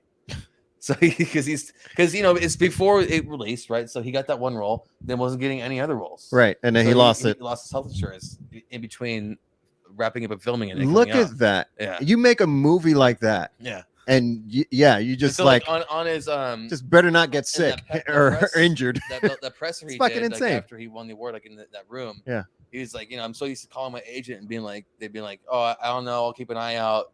But he's like, I'm gonna call him tomorrow, and hopefully they can say like I got something for you. So I imagine he's gonna get some good roles coming up soon. And I guess he has a Disney yeah, Plus. Michelle Yeoh and him have a series coming out pretty soon. Oh yeah. That's from the guy who did from the director of Shang-Chi. Oh no shit. Yeah, so that could be pretty cool, and so he'll get some good roles. That's fucking great, man. And then that's a true Cinderella story right there. Like that's here we go back to two also. These the Encino Man boys. I mean, yeah, Kiwi Kwan only played a small role in that movie, but he did. Yeah. We've all seen those fucking like contrast pictures where it's like him shaking hands with fucking the caveman from Encino Man, and it's Brendan Fraser. Then it goes to like the Oscar picture, and like it's like full circle. Of course. The worst that was the best of the that's what everyone was posting because Harrison Ford gave away Best Picture, right? And he's hugging Ki Kwan, awarding it Best Picture, contrasting to the picture of him as a child hugging Indy after he like. Yeah. I love how Harrison Ford the blood of the Kali the award, for Best Picture. Yeah, like he's all like, hugs Key and like tries to hand it to him, and he's like, no, these guys. Yeah, it's like these are the producers. Yeah. Yeah, it's pretty cool how 32 years later, it's the Encino Man boys who are winning. Yeah, man. And then it's funny. And then Kimmel has the fucking the Pauly Shore joke. Of course. Yeah, Pauly Shore's next year. And Pauly Shore posted on his social media the last couple of days. On people's auditions for the caveman. He posted Ben Stiller's audition I saw that as one. the caveman. Oh no shit. Reading instead of Sean Astin, it's Keith Coogan's, who's like, he's the long-haired older brother from Don't Tell Mom a Babysitter's Dead. Yeah. The dishes are done, man. Yeah. That guy was reading instead of Sean Astin too. So it was really shit. Yeah. Wow. There's like a whole couple scenes online with Ben Stiller as the caveman. No shit. He's just this fucking insane person, dude. Yeah, it's just check that out. It's like Fat Camp meets Encino Man. It's the origin of like the Zoolander bang at the really. He has this fucking wig on, dude. It's fucking hilarious. Oh man, I gotta check that out. But yeah, cool. the Brenaissance, man, it's coming full circle, man. It's Brenaissance. Okay. Yeah, getting back to now, why do you wait? Why do you think there's a Brenaissance? Yeah, right? Is it because of the whale, or is it because of all the other shit that he's been doing? He started coming back. We had Doom Patrol. He did a couple other roles. He also you're supposed to be a Batgirl, but they deleted the footage. Yeah, there is a he was Firefly. Yeah, right. But he also before The Whale came out, he also did a Scorsese film. Did he now? Yeah, I forget what the movie's titled, but it's coming out soon. So he had some roles coming up, and there was also the whole the internet fucking loves the guy. So there's that, the campaigning helps, Yeah, that's true. I thought The Whale was great in the first 2/3. I still haven't and then the last third kind of shit the bed. It's a good adaptation of the play. It's very difficult to watch. It's extremely heartbreaking. I was glad to see that Hong Chow got nominated because it's based on a play. Yeah, right. It's all took place in one location. Right. Yeah, and it's rough. It's hard. It's one of those down. It's kind of like Requiem for a Dream in the sense that I'm not gonna watch it for another couple of years. Right. Yeah. It's gonna be like. Well, I mean, that's what I mean. Aronofsky doesn't play around. I know. He kind of burns. He kind of burns these hard experiences in you. That's what he does. I'm aware. Even just ever since Wrestler and Black Swan, that back to back. Those two, man. You watch those and you're like, yeah, I don't feel like watching this tomorrow or for a while. I think I'm good. But like what Billy said, it's definitely one of those movies where it's like if you even like have any inkling of like what that's kind of like, you're like, oh fuck, that's pretty fucking on point and fucked up. And, So it's and Fraser did a really good I job saw it too. before I was trapped in an apartment and I couldn't move. Yeah. No shit. He wore these like he wanted it. He basically like in all the interviews he talks about. He's like he wanted it to be like a real authentic portrayal of like that the weight that brings people like that down. Right. And like they made sure that the prosthetics actually like were fucking heavy and like actually literally made him feel like he was trapped in this. He was that person. Yeah. And then taking all that effort to like fucking walk around for 16 hours a day and you know.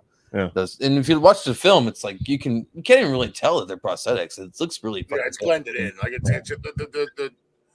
the poster is a little too glossy where it looks like fat suit. It looks like he has fat suit face. It looks sweaty and you're right, glossy. Yeah. But like but with the actual like color correction of the actual film itself, it works in a sense, and it's kind of it's now. People have been giving it a lot of. I know you want to make a point real quick. That's all right. I'll get to it. All good. But you know, people have been giving them, you know, a lot of.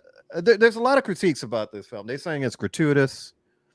You know, it's just kind of overdoes it as far as like, you know, I've heard comments from critics basically saying, it seems like the filmmakers were trying to or hated, you know, trying to negatively portray being obese. No, that's much bullshit. No. Okay. Like it's not about him being fat, and it's not a punchline. It's about depression. And reconnecting with your child and and like it's about depression and legacy. You know, and just like once you realize, okay, I've made these choices, I have to live with them, but now I have a ticking clock, and I have to kind of try and you got to leave something behind. So it deals with that like very human kind of like, all right, well I fucked up, but it's not you know, get in my belly, which right, yeah, you know, it's not any of that gratuitous. That, you know, he only has his shirt off like maybe in one scene. Okay. You know, and it's not like used for like him being gross about it. It's just a routine thing where he's just showing him his day-to-day life. Yeah. Okay. All right. I found it's definitely something. It's definitely something you'll watch once and then not again for maybe a decade. So the film he's doing with Scorsese is Killers of the Flower Moon. Based on a book. Yeah, I've heard of this. It's got DiCaprio, De Niro. Yeah, that's right. Jesse Plemons, Lily Gladstone, Tantu Cardinal, Fraser, John Lithgow. Oh shit! Bunch of people. That's an ensemble. Yeah, well, it's Scorsese. Lithgow's low key the best actor who's alive right now. Lithgow's great, man. The premise, basically, I haven't read the book, but members of the Osage tribe in northeastern Oklahoma are murdered under mysterious circumstances in the 1920s, sparking a major FBI investigation directed by 29-year-old J. Edgar Hoover and former Texas Ranger Tom White. Oh, it's a Western. An old-style lawman, basically. Yeah, it's a Western. It's a new age. It's a modern Western. Is DiCaprio doing Hoover, and it's going to be part of like his Hoover verse? No, DiCaprio plays Ernest Burkhart. I don't know who that is. There's not even a Wikipedia article for this character, and like as the other so he's made up. Yeah. But I think Fraser is down the line here on this one, so I think this is still supporting cast. This is still before. He'll be like Alec Baldwin in The Departed. Yeah. Still before all the hype of The Whale and his Oscar wins. But I think going forward, he'll probably get some more leading roles coming up. Yeah, from here on. Yeah, I'm sure. But like both Ke Quan and Brendan Fraser basically having directors find them and be like, "Hey, come do this thing for us." And they both win Oscars. It's pretty incredible. Man, they're hot right now. It was a feel good Oscars. It was a good. It was. And I wonder haven't had like, one of how those much in a while. was manufactured though because of what happened last year too. You know, Can you blame him? Even if it was, I couldn't blame him. It wasn't because it was like it's not like it was the best performance. It's not like it was some. It's arguable. Some, one or two, but yeah, I get your point. Well, also, this was the first year that they actually returned to traditional like stage and broadcasting, where it wasn't this like last year they had these intimate tables, the telecast right in front. Yeah, that's right. Small. Yeah, they were trying. No, but they were trying to be like the Globes. Yeah, they were trying to make it a dinner. They finally went back to like the actual theater. And they've been since COVID. They've had the train station one. The train station one was weird, which is the one that they tried to like. That was weird. Well, it's also weird because they, scheduled Best Actor last because they thought Chadwick Boseman was going to win. Yeah. And it's like, Anthony Hopkins, he's not here. Thank you. Good night. Yeah. That was so weird. He didn't think he was going to win, so he didn't show up. Yeah. He didn't show up. He was in bed in Wales. He was like, oh,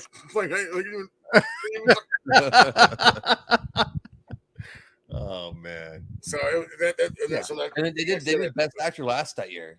Yeah, they did. Yeah. They switched it up, but they went back to the original traditional Best Picture is the last one. Always. Yeah. So this is the first time since 2019 they did traditional stuff. It's about fucking time. Yeah, man. But you're right. It was feel good. It was a good feel one, like the one everyone liked the most. It was popular. It's not like it wasn't like one movie, one person's seen and 9 no one has. Like people had seen like maybe 3.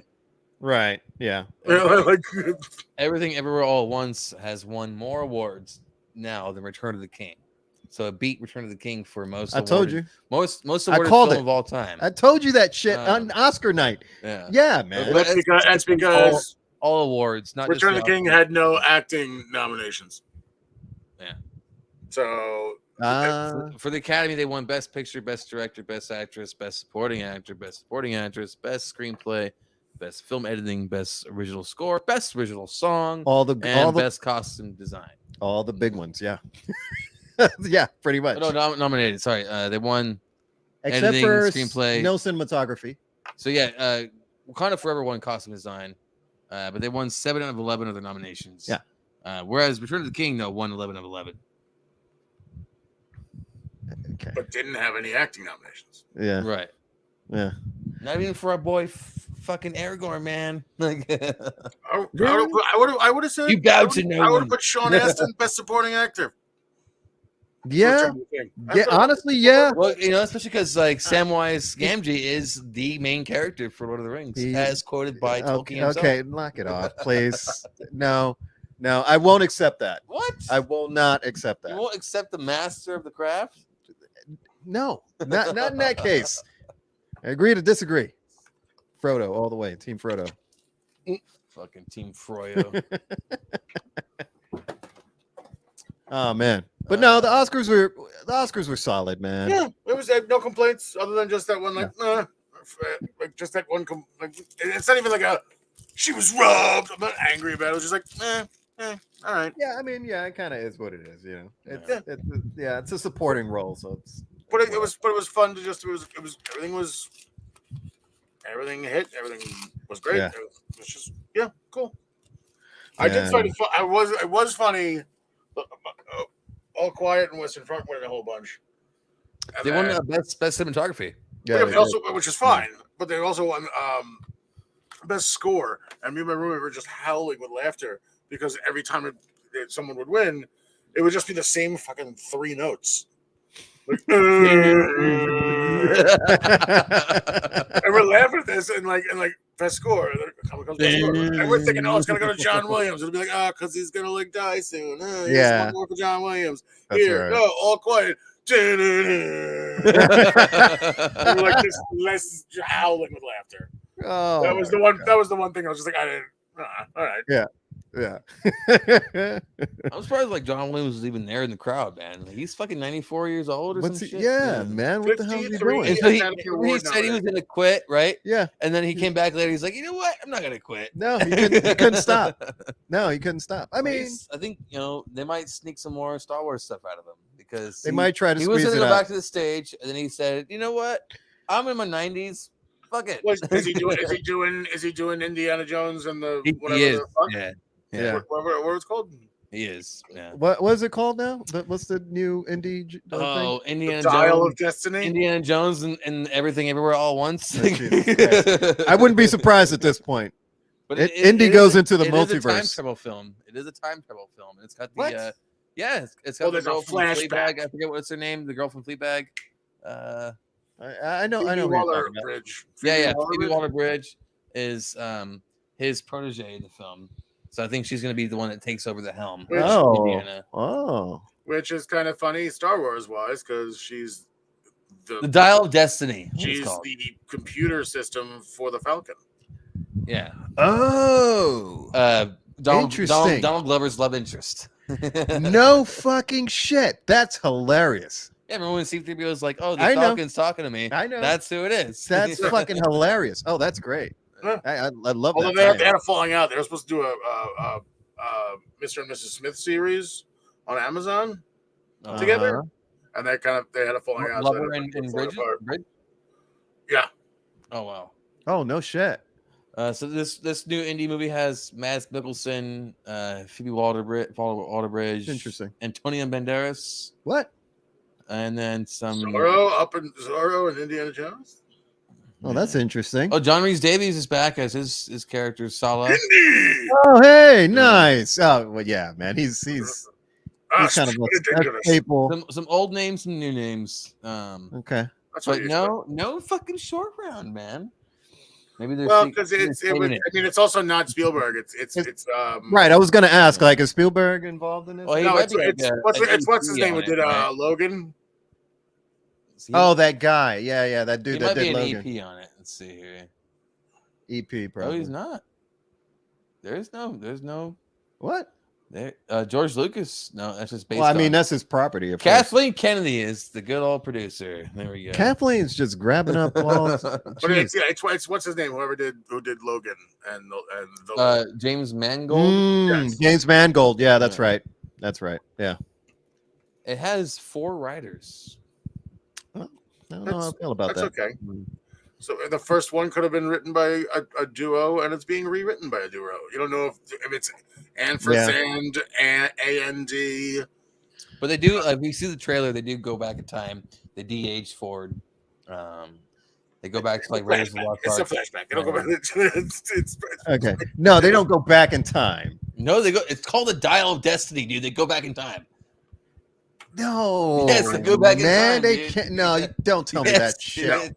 it's not. It's 100% not that. It's like I pray Indiana it's Jones not and Back to the Future put together. What the fuck? I pray it's not that. I mean, they did Aliens in the goddamn last one, but like, Yeah, it's- they did. They did do fucking. Well, Alien. I was complaining with my brother.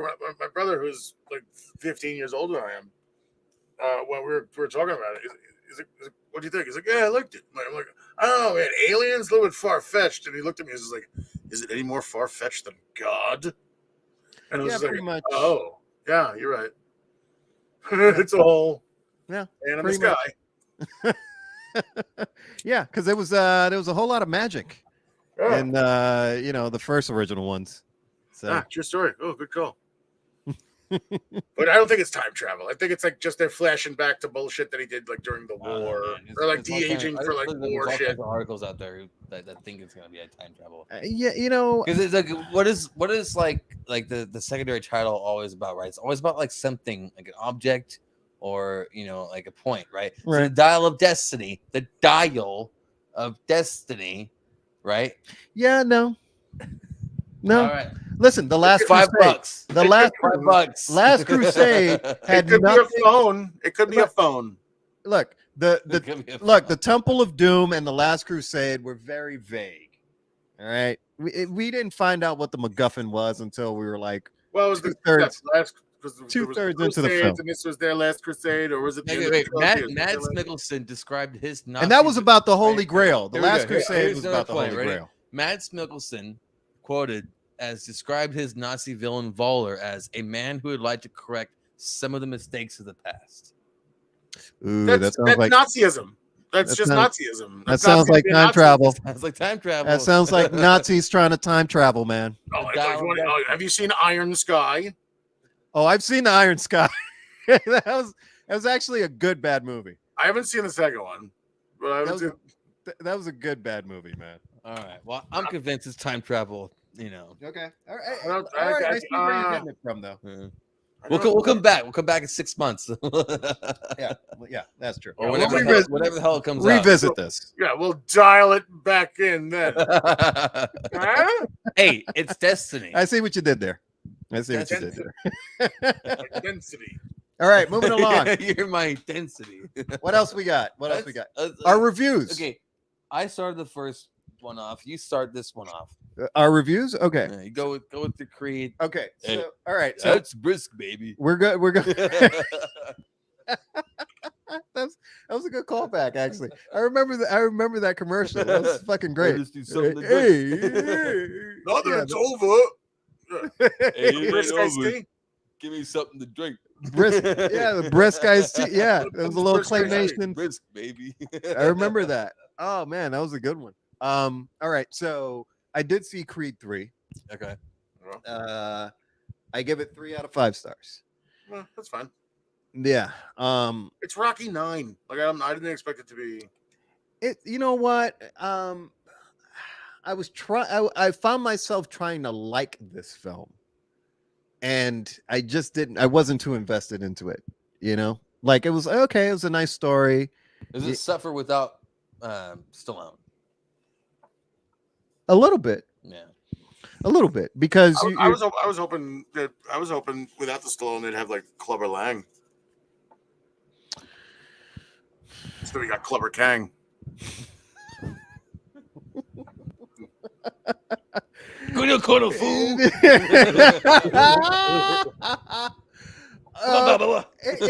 It kind of, you know what?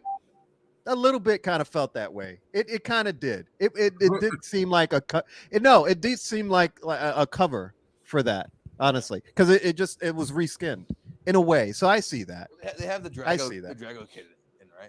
Yeah, the Drago kid was in there, but of course, It was like a nice touch. It was like oh look, he's still got right, like he's still around. And but that brought up more questions for me because it was like, all right, he's still around. Where's Rocky? But then it was just like he's helping him, so he's like on his side After he beat the shit out of him. But yeah, but then I'm like, well, listen, the stakes are high right now, so why aren't you trying to get to the belt? This guy's 7 feet. He's the mountain, man. Yeah. He looks like the mountain The from Drago Game. kid? Yeah, he looks like the mountain from Victor Game of Thrones. Drago? Oh, he's So he's Razor Fist from Shang-Chi. So I'm like, wait a minute. I'm like, wait a minute. Why isn't this guy fighting everybody and taking them out? Because he kind of can. Yeah. But that's me nitpicking. In any case, I do like them going back into his history, his upbringing, and that's really where they, what that story is about. The antagonist used to be his best friend, and he was looking out for him when they were kids, and it was a situation where the cops got involved, and the antagonist, he had a gun, and he was covering for Adonis Creed, and he ended up going to jail for like 16 years, and Adonis never acknowledged him, never visited him, and they were like kind of like brothers. They were like orphan, 2 orphan brothers. They were all, each other had. So I get that setup. However, the motivations behind it, and then why they did certain things, just didn't add up for me. So you put here super cheesy camera shots. Yeah, super cheesy camera. Yeah. You describe a couple. They were overdoing some hero shots here, man. And the thing about it is they had a great cinematographer. The cinematographer did the previous Creed movies, and he did a couple of other stuff. So solid guy. I remember looking him up. But Yeah, they were overdoing a lot of the hero shots, man. I just didn't like it. It just He was saying Michael B. Jordan was saying he was influenced a lot by anime. yeah, And and you it can see shows. that. I can see that in the. I was It shows. for his first time out, letting him play. I was like, okay, it's Yeah. fine, it's Was he like a serviceable. producer on this? No, Michael B. He Jordan directed it. He directed it. Yeah, Yeah, he directed this. Yeah, and I thought it was kind of clever. The instead of doing the stereotypical, ring girl round number montage to get to the fight, that they did that a lot with the fight progressing to the end by switching up. Like there was a fight between when they would turn back into kids fighting, and then right. I saw that. I said that was a very different. Because they were best friends. Right. Right. So Yeah. so in the middle of the fight, there was a moment where he took like very brave creative liberties, which I actually appreciated. yeah, And there was a moment where it was just that like typical ring, you like people all over as a stadium and all that stuff. And then there was a point where they were about to fight, but you just saw them, and it was just People one just spotlight on peace him, out. one spotlight on the other guy, and then everything else, there was nobody around. The stadium was empty, and it was just them fighting. Just like Rocky and Apollo at the end of 3. So that was actually cool. And then they did something different where it was just they were in a mental world, I guess, at this point, because then they like reverted back into kids.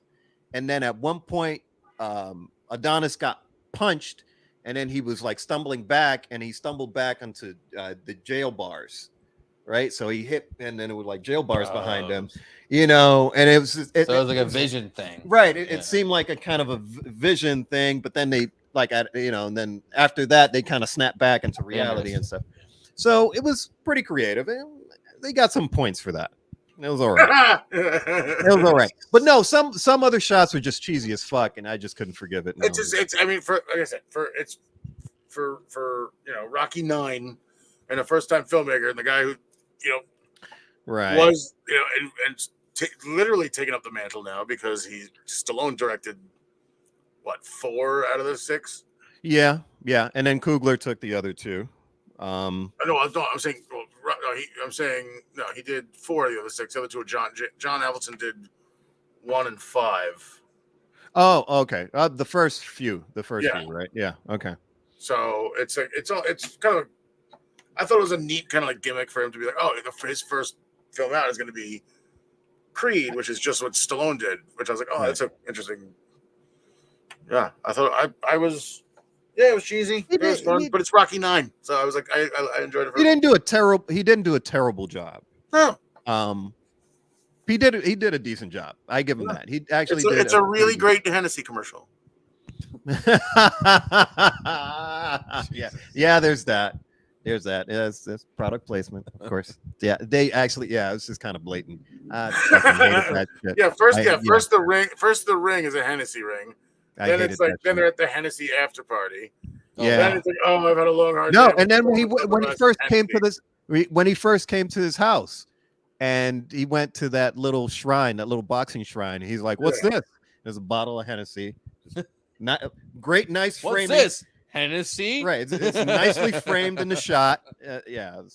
Have you read Hennessy before? Yeah, it was a little too Hollywood. By the way, we have Hennessy. which I thought was also when I was thinking about that, but then all of a sudden, if you look back at Rocky 3, it's all about how he was like commercial. His championship reign was commercialized. That's true, but they made fun of that. Yeah, it's Bruce, baby. So it's like this is like modernizing it by actually doing it.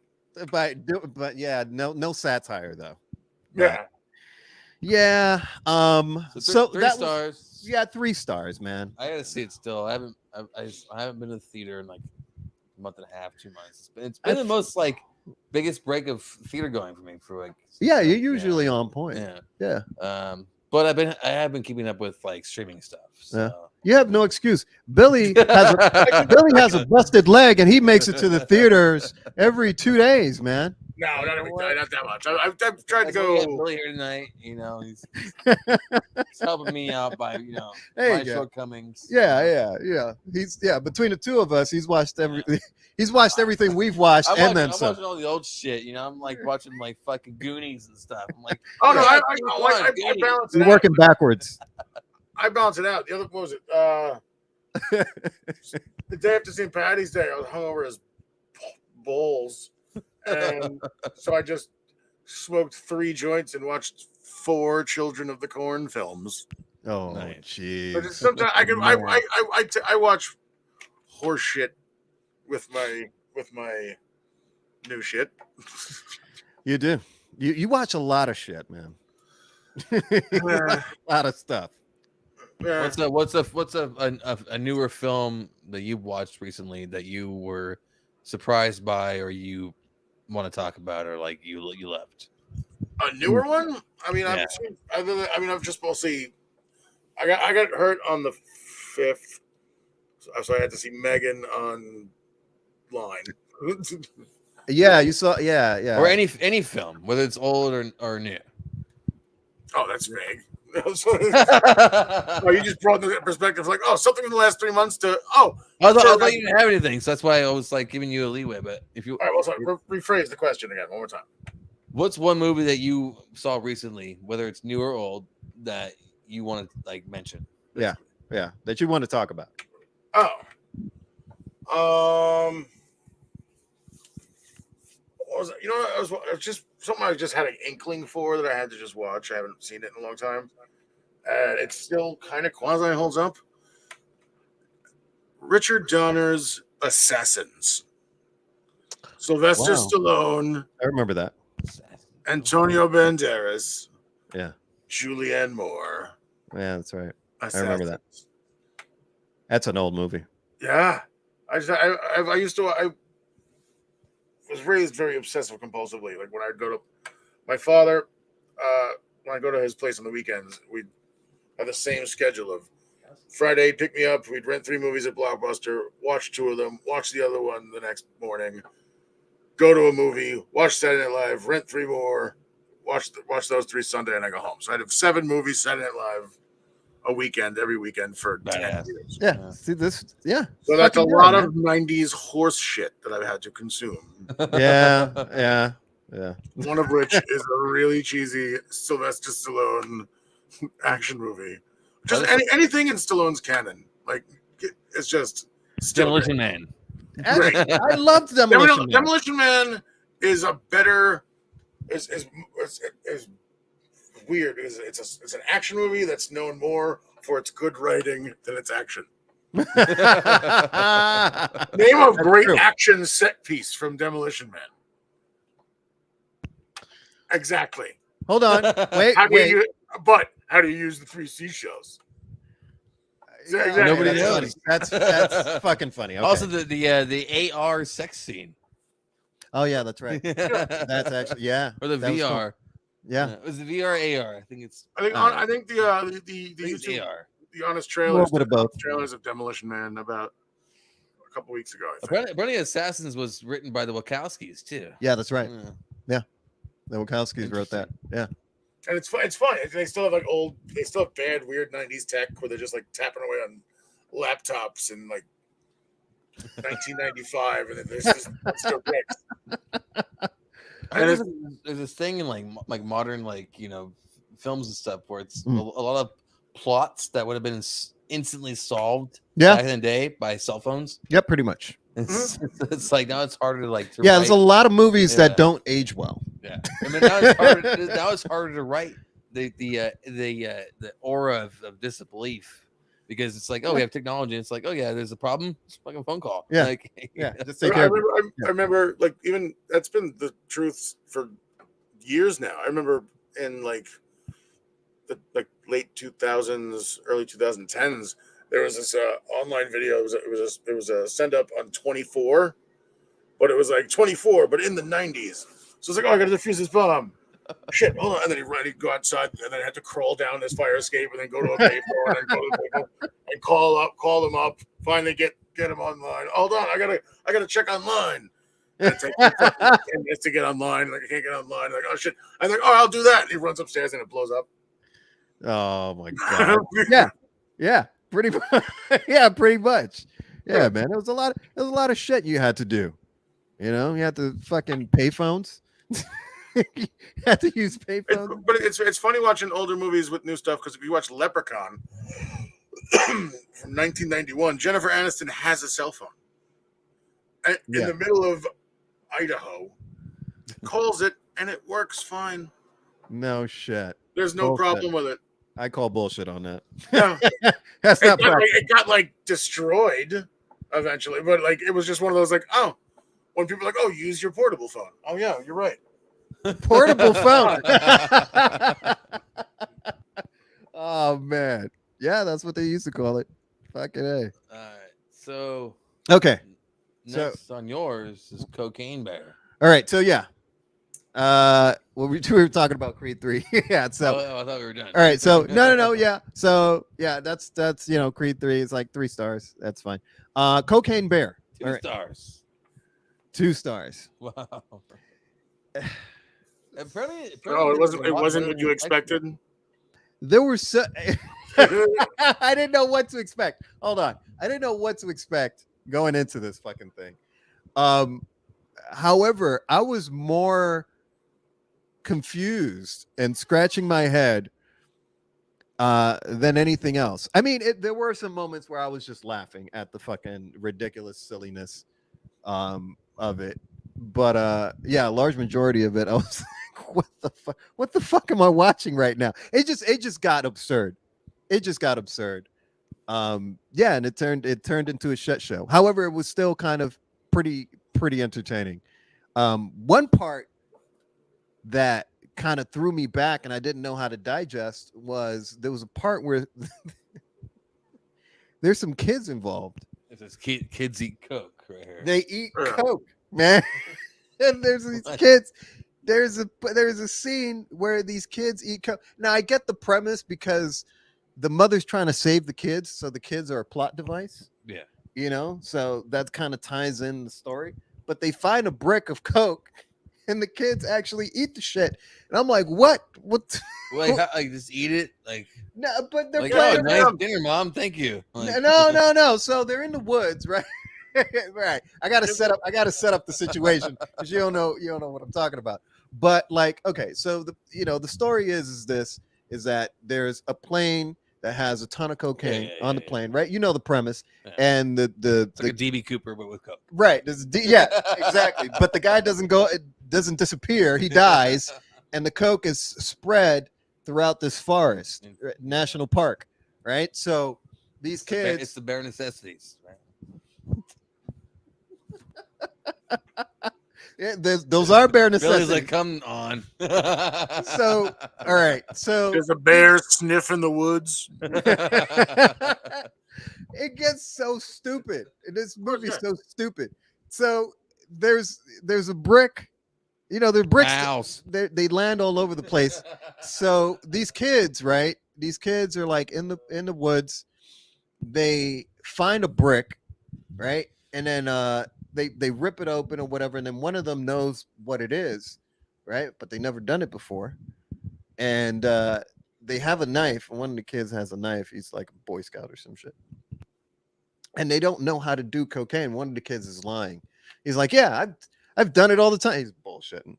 He's like, "Yeah, I've done it all the time." He doesn't know what the fuck he's saying. Fucking Finn Wolfhard. But the way they think you're supposed to take cocaine is by eating it, right?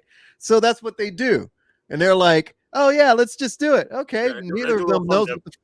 They don't know what the fuck they're doing. So they take the knife and there's like a giant chunk and they put it in their mouth. And I'm like, what am I looking the at? ultimate gummer. I'm like, what am I looking at right now? It's crazy. This is the thing. It's one of those movies where you don't think they're going to go there. Yeah. And then they end up going there because you can't really probably show kids you didn't think they were gonna go there in a movie called Cocaine Bear. But like, I didn't think there has to be some sort of like legal thing, right? Where you can't show kids snorting coke. So in order to like have them do it, they had to eat it, the right? Coke. I don't know. Maybe. I don't know. This shit was Because just... as a kid, it was just like like Tuco Salamanca, just fucking, and snorting it up. Yeah, Pink, blue, I don't give a shit. Keep bringing that to me. Tight. Man. Tuco. Have you seen the edit where it's Tuco Salamanca in Endgame? And he takes the fucking gems from Thanos and he just cuts the Tuco, just chop it yeah, off. Yeah, I've seen that. Yeah. It's so good. So fucking good. All right, anyways. But no, man, it's fucking ridiculous. It's ridiculous, man. And then this bear just does the craziest things for cocaine. Yeah, it's just what it is. It's just what would a crazy drug addict do? What if it was a bear? Right. That's where they That's all go. it is. And the real story, the real story that it's based on, voiced by is far less entertaining. Yes, there was drug. Yes, a guy DB Coopered some drugs, but and died in the process. Right. But the bear ate the brick of cocaine and died. Right. That's what really happened. Right. Instead we got shit from The Wire. Yeah, that's right. and his B story of his wuss dog. R.I.P. Lance Reddick. Oh man. Yeah, that's true. Yeah, that's another thing. But yeah, man, it's look. It's a good weed movie. Yeah. It came out in February. February is always a dumping ground. Maybe. January and February are always the movie times, and studios dump their shit because it's not there's never a huge crazy market. Yeah, that's when they dump the weird shit. Man. Yeah, that's the season. Summer's the blockbuster. That's the season. September, October. That's the indie stuff, right? So, that's where you'll get the award shit will come. The limit release will come in December a little bit in the major cities, then spread out wider after they've been nominated because they'll get that marketing push. It's all there's all a strategy behind it, man. Well, so right now, first quarter is always fuck Avatar. Oh god, fuck Avatar. I can't believe they got nominated for Best Picture. I was like, for what? The whole last year, I was like making these jokes. I'm like, yeah, I fucking take a shot. No, I can't believe they got nominated for production design. I thought they would have got. Yeah, they did get the one for visual effects. Yeah, I can understand that. Which makes sense because their entire but why would it be? Because their entire movie is visual effects. Yeah, the entire movie is a visual effect. I mean, yeah, it'd be easy for them to win that. Yeah, I get that. But no, not Best fucking picture. For what? For what? Come on. Fucking, if Kate Winslet's tits can't win it, then I don't know what's going to happen. Way of water. Hey, Winslet, we're going to drown you again. It's like, come on, man. It's also a dumb movie. It is a dumb movie. What's your plan? Let's their plan. Let's the last Airbender now because he's going to Fire Nation. The first one was. Now it's like let's clone the guy who lost in the first place. Oh, and now it's his. Wait, what's it called? It's called Unobtainium. Yeah, whatever. Yeah, what they were trying to get, what they were trying to obtain. Ex Pocahontas. Yeah, it's Pocahontas Part 2, man, and then the whole Last Samurai. But also, what annoyed me was like the first one made sense that they used like the voiceover device because he was recording like video journals scientifically. So it was framed with that as a device. Oh, you meant that like the narration, right? Yeah. Yeah. Now that's not a thing anymore, but he's still narrating the goddamn movie. Like, what do you? That's interesting. Who's he talking to? Who are you talking to? What are you talking? I don't. Who are you telling the story to? That goes back to basic filmmaking: is show don't tell. Yeah, that's right. That's right. No, they. Which is the point they should have done that, but by going back to the voiceover stuff. Now it's like, right. That's a thing that pisses me off, and I don't think filmmakers notice when they do that. And they did that for Ready Player One, and it pissed me the fuck off. It ruined the movie for me. Really? Yeah. When he was narrating parts of the movie, and I think they only did it for the first and third act. And then I was like, who is he talking to? Don't and that's and to be honest, I got that because it was exposition. Yeah. But bro, show don't tell. Spielberg, what the fuck are you doing? Yeah. And so Well, that was a cheat. That was an easy cheat. They got like 4 or 5 chapters out of that by skipping over that whole first. They did. I know. Like, I know why they did it. I know why they did it. Do I agree? Fuck no. It's a bad way to do it. But yeah, one of those things. All right, moving on. All right. So I guess I got my stuff here, which is the Last of Us finale, which we haven't talked about yet. That's right. Yes, that's right. So I thought it was. I didn't watch this. So I don't know anything about this thing. I mean, well, I watched it. I don't care. I don't care. You can talk about it. I don't care. It's too late. It's too late to care. Do you know the story at all, like from the games? I get it. Once something takes off, it takes, and I just can't jump on a hype train. Yeah. No, I get that too. Yeah. So now I'm in that point of complacency. Like I don't give a shit. Like just you can. Yeah, it's not his interest. But however, well, you saw it, right? Absolutely, I saw it. Yeah. So, okay. So my comment is that they did it perfectly to the T, as the ending of the game. Right. So it's always quoted as like one of the most faithful to an adaptation in terms of video games. The whole season, the entire season, they did things differently, but they did them well, and they did it exactly. They got the whole point of certain messages of the video game. They got the idea right, and no complaints. Like in the finale, no if you're familiar with the games or like the storyline of the games, so the doctor that he kills in that final scene, spoilers, there's a chance. I don't give a shit. Well, yeah, for our 0 viewers, right? Right. Basically, the doctor he kills, that daughter of that doctor comes back in the next game and is one that kills Joel. It's how it goes in the games. So, I guess I'm not sure what you're thinking about because that's just a fact. Okay.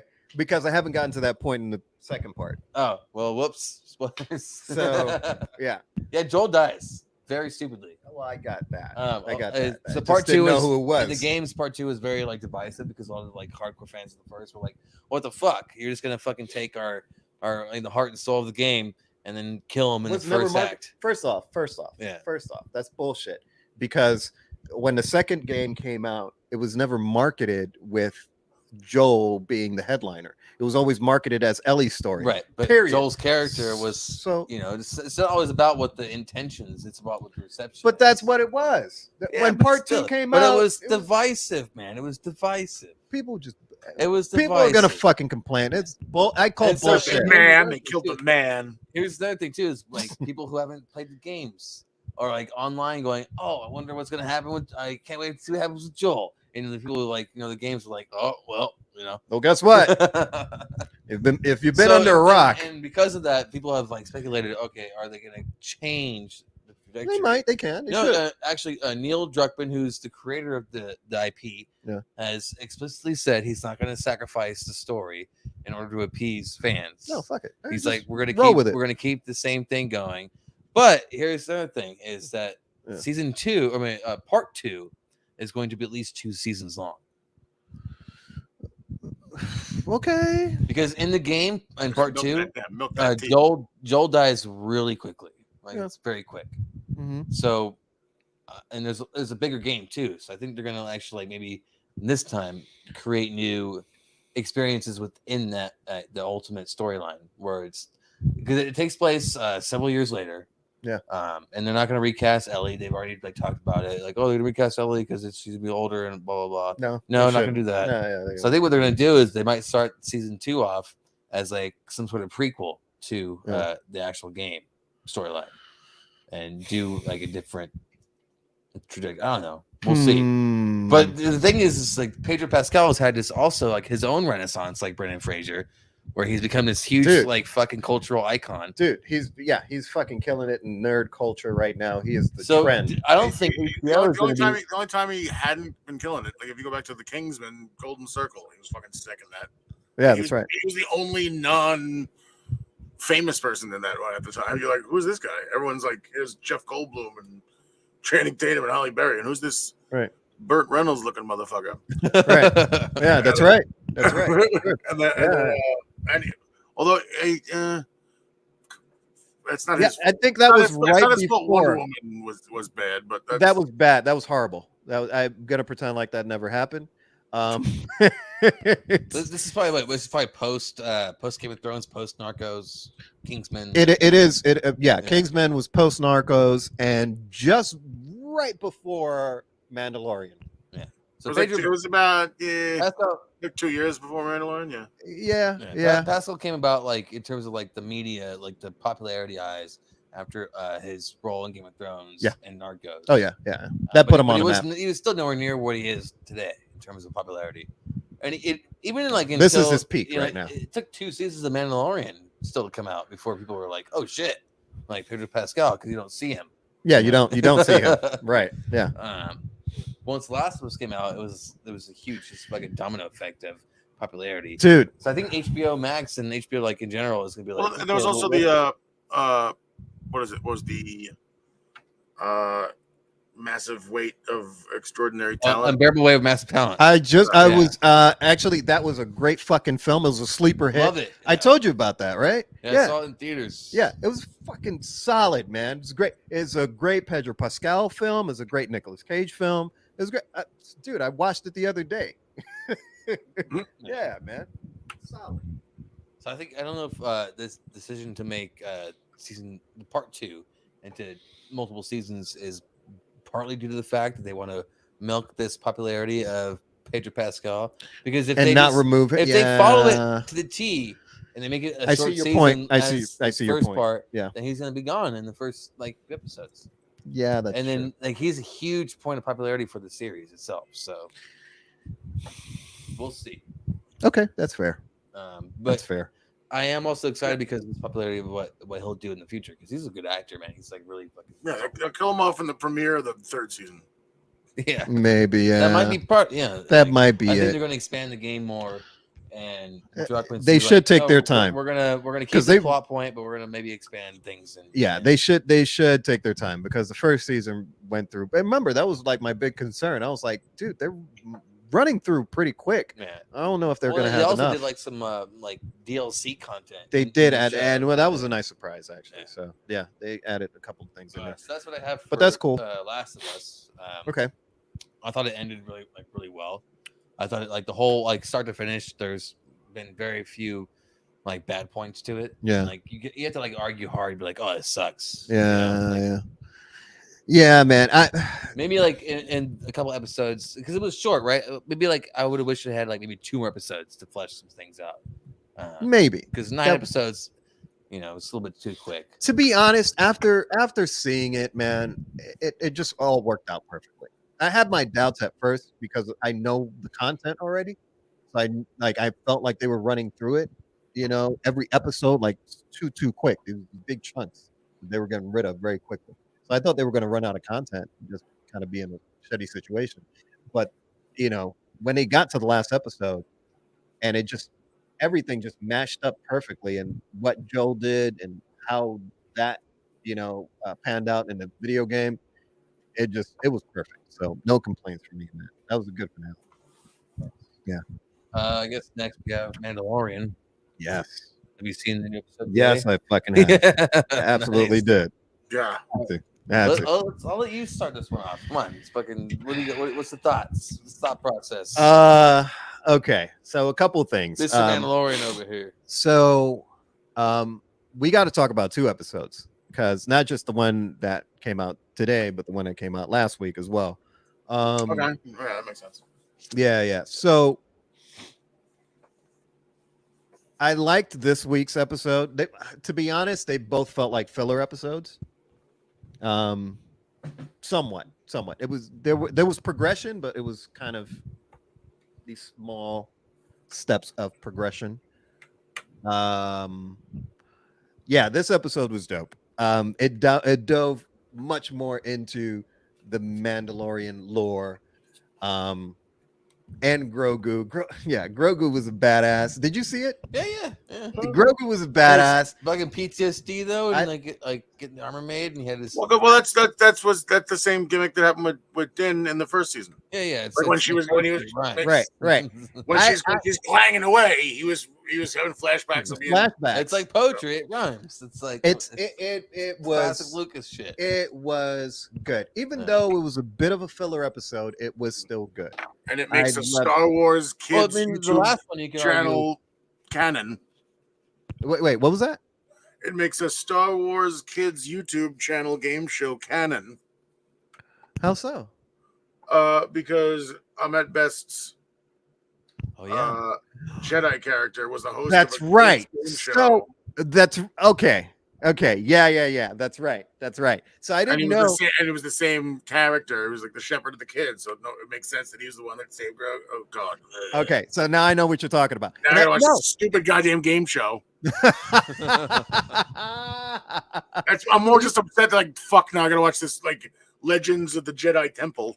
So you got it. Yeah. So I didn't get it. I had an Easter egg video be like, oh, that's what this is. I was more concerned like that, like he was already on camera in Attack of the Clones. So what's that all about? So I didn't know him. I didn't know who he was. And I had to look, which is hilarious, even funnier. I had to look it up. So yeah, and that was a nice, pleasant surprise, because in that flashback, it was a nice Order 66 flashback. Yeah, it went further too. Like it went super further, and on how he escaped. You get to see Coruscant, how he really escaped. You can see when he's flying away, when he's flying around with Grogu, like in the background, you could see like Bail spotted Bail Organa's like swooping in to go get Yoda. Oh, you can see it? Really? You can see it like very down in the background. No. When Bail shows up at the temple. I know. Yeah. Oh wow. No shit. I gotta watch it again. Dude. Because I just expected it to be a quick little flash. Yeah. But then it went into like a full-on flashback, and I was like, "Holy shit!" Had the Naboo guard that was there to meet Ahmed Best's character. That's right. Yeah, there was which was and that's a senator ship. Nice little. Who was the senator of Naboo at the time? Jar Jar. So there was this nice little callbacks. The whole time there was these nice little callbacks, but I was scratching my head and I was like, "Who the fuck is this Jedi?" It's fucking Ahmed Best, man. I had no clue. Jar Jar. I knew instantly it was Jar Jar. Until I looked it up. And I was like, "Oh, this is great." And then that put a whole different perspective. Really cool. That was awesome. Filoni and those guys to do that for him. Yeah, well, yeah, because I can see like it's a good.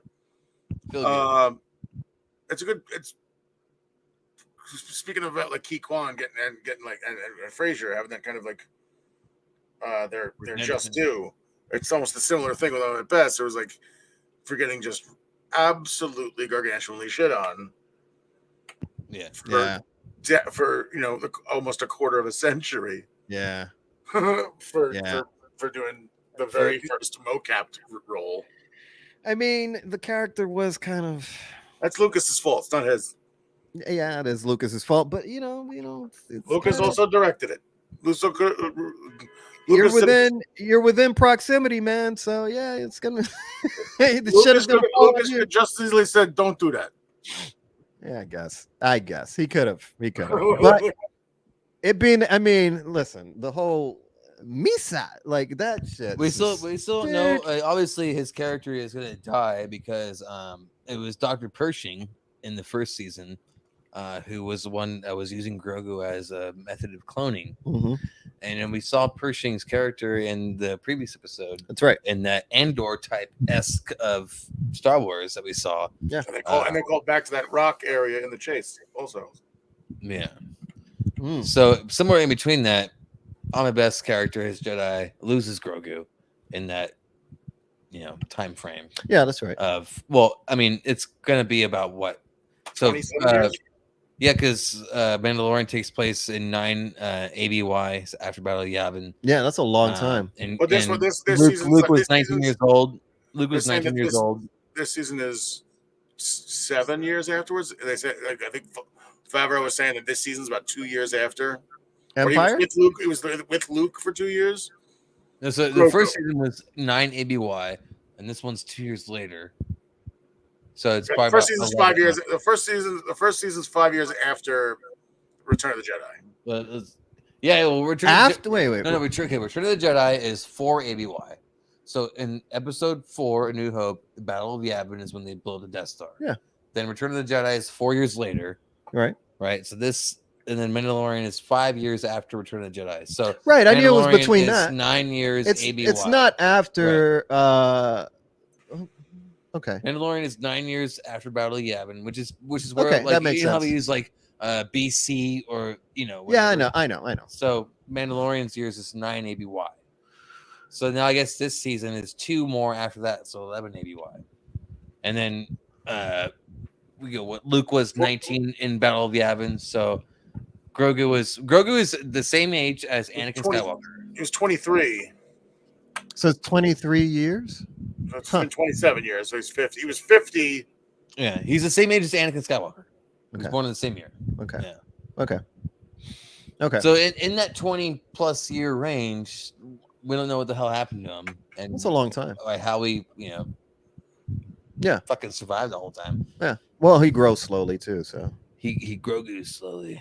No. We also don't know how. Don't know how Moff Gideon got the Darksaber from Bo-Katan. Yeah, I'm waiting for Sabine to come up because she's probably going to be a big character. She's going to be in Ahsoka, yeah. Yeah. I'm sure we'll get like a big tie-in to Ahsoka later this season. Also, seeing Ezra is going to be badass because he's the same age. That's played by the guy who was Aladdin in the live-action Aladdin. Yeah, he was. Ezra was born 2 days after Luke Skywalker because he was born on Empire Day, which was 2 days after Padme died and had kids and all that. Mm-hmm. But fucking Ezra is one that discovered the fucking world between worlds and has all this huge like Jedi lore. I don't know about if he was the only one. That is questionable because I think Anakin did. Anakin knew the mother and the father and the sister. Yeah, he didn't go into that. He never went in the world. Ahsoka did. He pulled Ahsoka out from there. So Ahsoka did. And Ezra did. There's some other people that did. That Ahsoka I know. And Ezra did, but Anakin never went in the world between worlds. He never went into that. Yeah, he okay. went in there. He saw it through like a window. He saw it through like a portal. Yeah, but Ezra actually went in there, and that's like Ezra's the one that's like saved Ahsoka from being killed by Vader in that timeline. Yeah. When she meets Vader in that temple, and he's like, "Oh yeah, so you will die," and then he kills her. And then, but Ezra goes in that world between worlds, which is like void of all time and space, and he can see like individual timelines, and he pulled her out. So he's the most versed Jedi in terms of like actual the wills of the Force, and determining wills, right? Shit like that. That's true. Yeah, that's true. So stupid staple gun. He's another Messiah. So him and Thrawn went out because the Purgles fucking took them on their fucking little hyperspace journey. Yeah. And who knows what that was all of Ahsoka's thing was like, where's Ezra? I gotta find Ezra. I gotta do this and that. Right. Yeah. And that's her journey. She mentions Thrawn in season 2 of Mandalorian. She does because that's who she's going on. Who's your fantasy cast of Thrawn? Oh, fucking. We talked about this before. Mickelson's brother, right? So, not Mads Mikkelsen, but his brother, right? His brother? I don't think I know. Because he voices him in the fucking show. One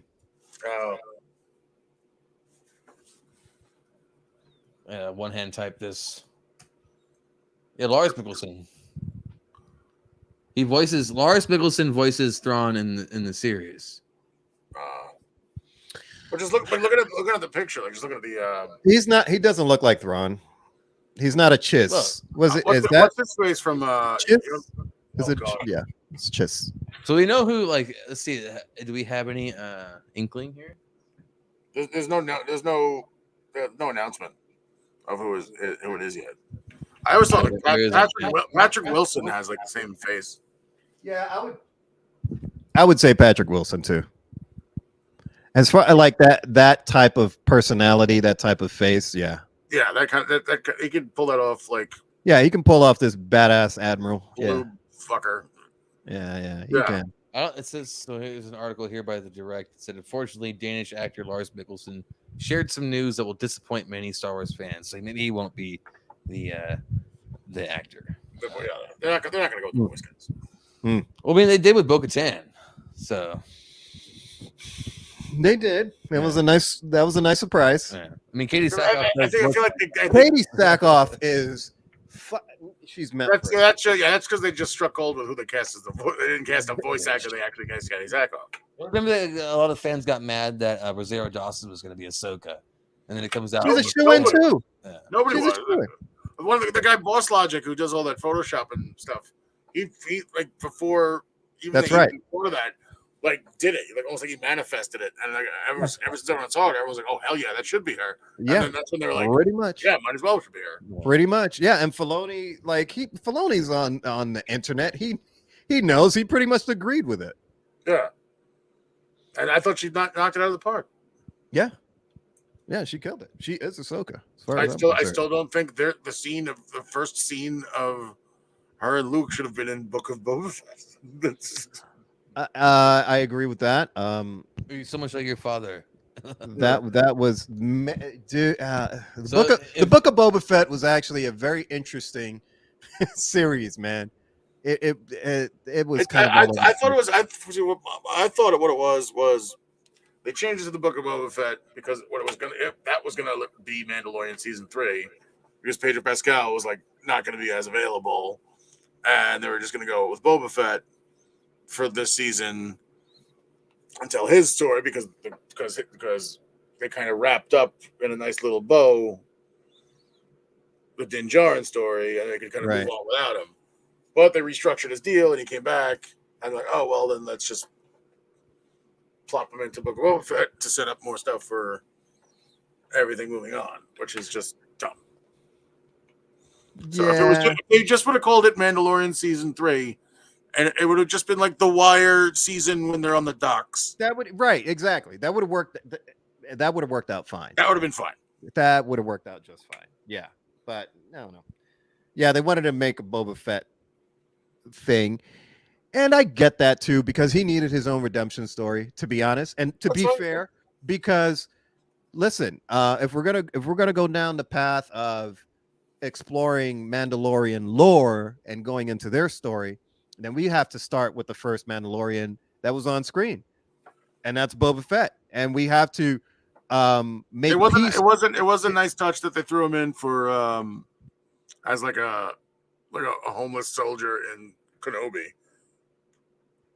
He was just like that was a nice little touch. Morrison played the clone.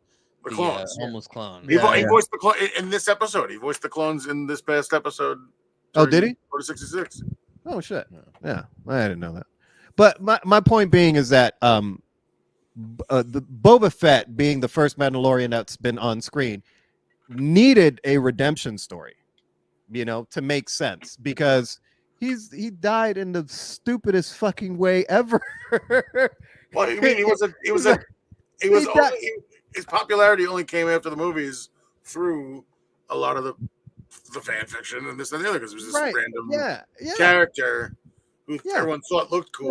Who's this badass bounty hunter that can? Have you seen the documentary? There's a documentary on it about how I think it's on Disney Plus, where it's about how like the character just kind of how it came about by like it was just a design that they didn't use for the first movie, and they were having like parades in outside Lucas Ranch and whatever, and they just brought this character out, and I was like, "Ooh, who's this guy? Ooh, who's this guy?" And that's kind of like how it all kind of the buzz started. Like, "Oh, let's flesh this guy out," and he just got chumped out. I think it's called Empire Dreams. No shit. Yeah. No kidding. Empire Dreams. Wow. All right, I gotta check that out.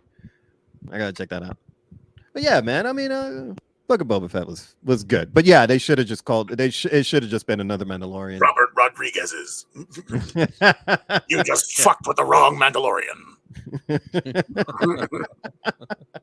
Yeah, man, and that's another thing too, man. Like they didn't blow up the director. Rodriguez has his own fans too. Yeah, they didn't take advantage of that. They even had Danny Trejo in there. It was, Yeah, it was that's right. pure. Danny was in there. Yeah, It was pure. He was the trainer for Yeah. the what you call it? Yeah, that thing. The fuck Rancor. Yeah, Oh that's it. yeah, I'm that's losing right. it. Yeah, I'm fucking Rancor. Yeah, Rancor trainer. All right, Yeah, that's it. for the let's move on. movie stuff. Yeah. Okay. Future releases coming out soon. It's a few things. All right. John Wick. On Yeah, Friday. John Wick is coming out this week, man. I'm for it. I'm ready for it. That's the last one. Well, Yeah. No, it is. no. No, well, that the For now. director. No.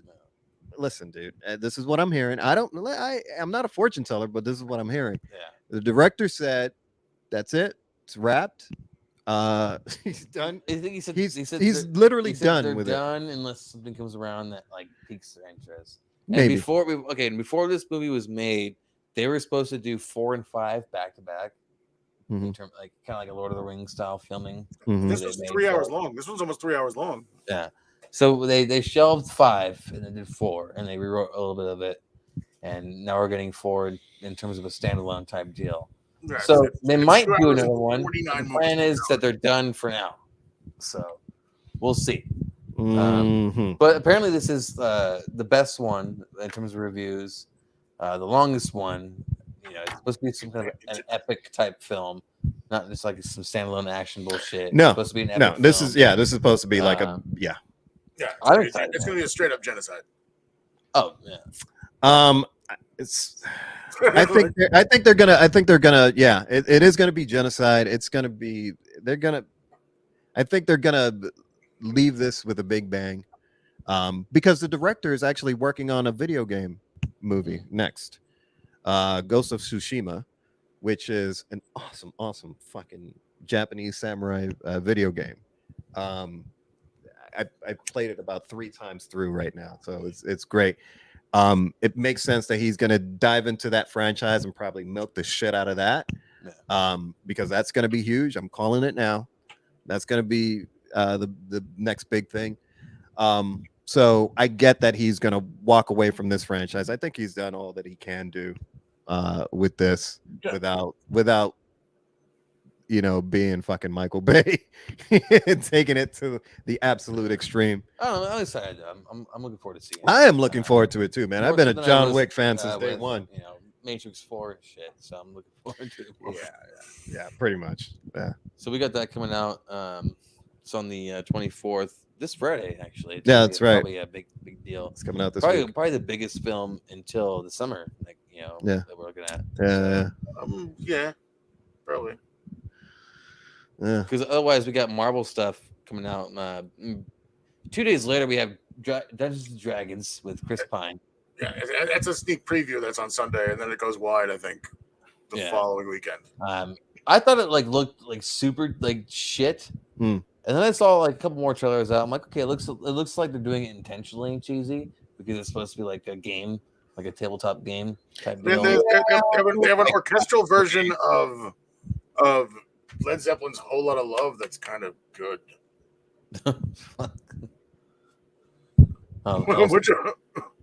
Which Elf is lost in his phone.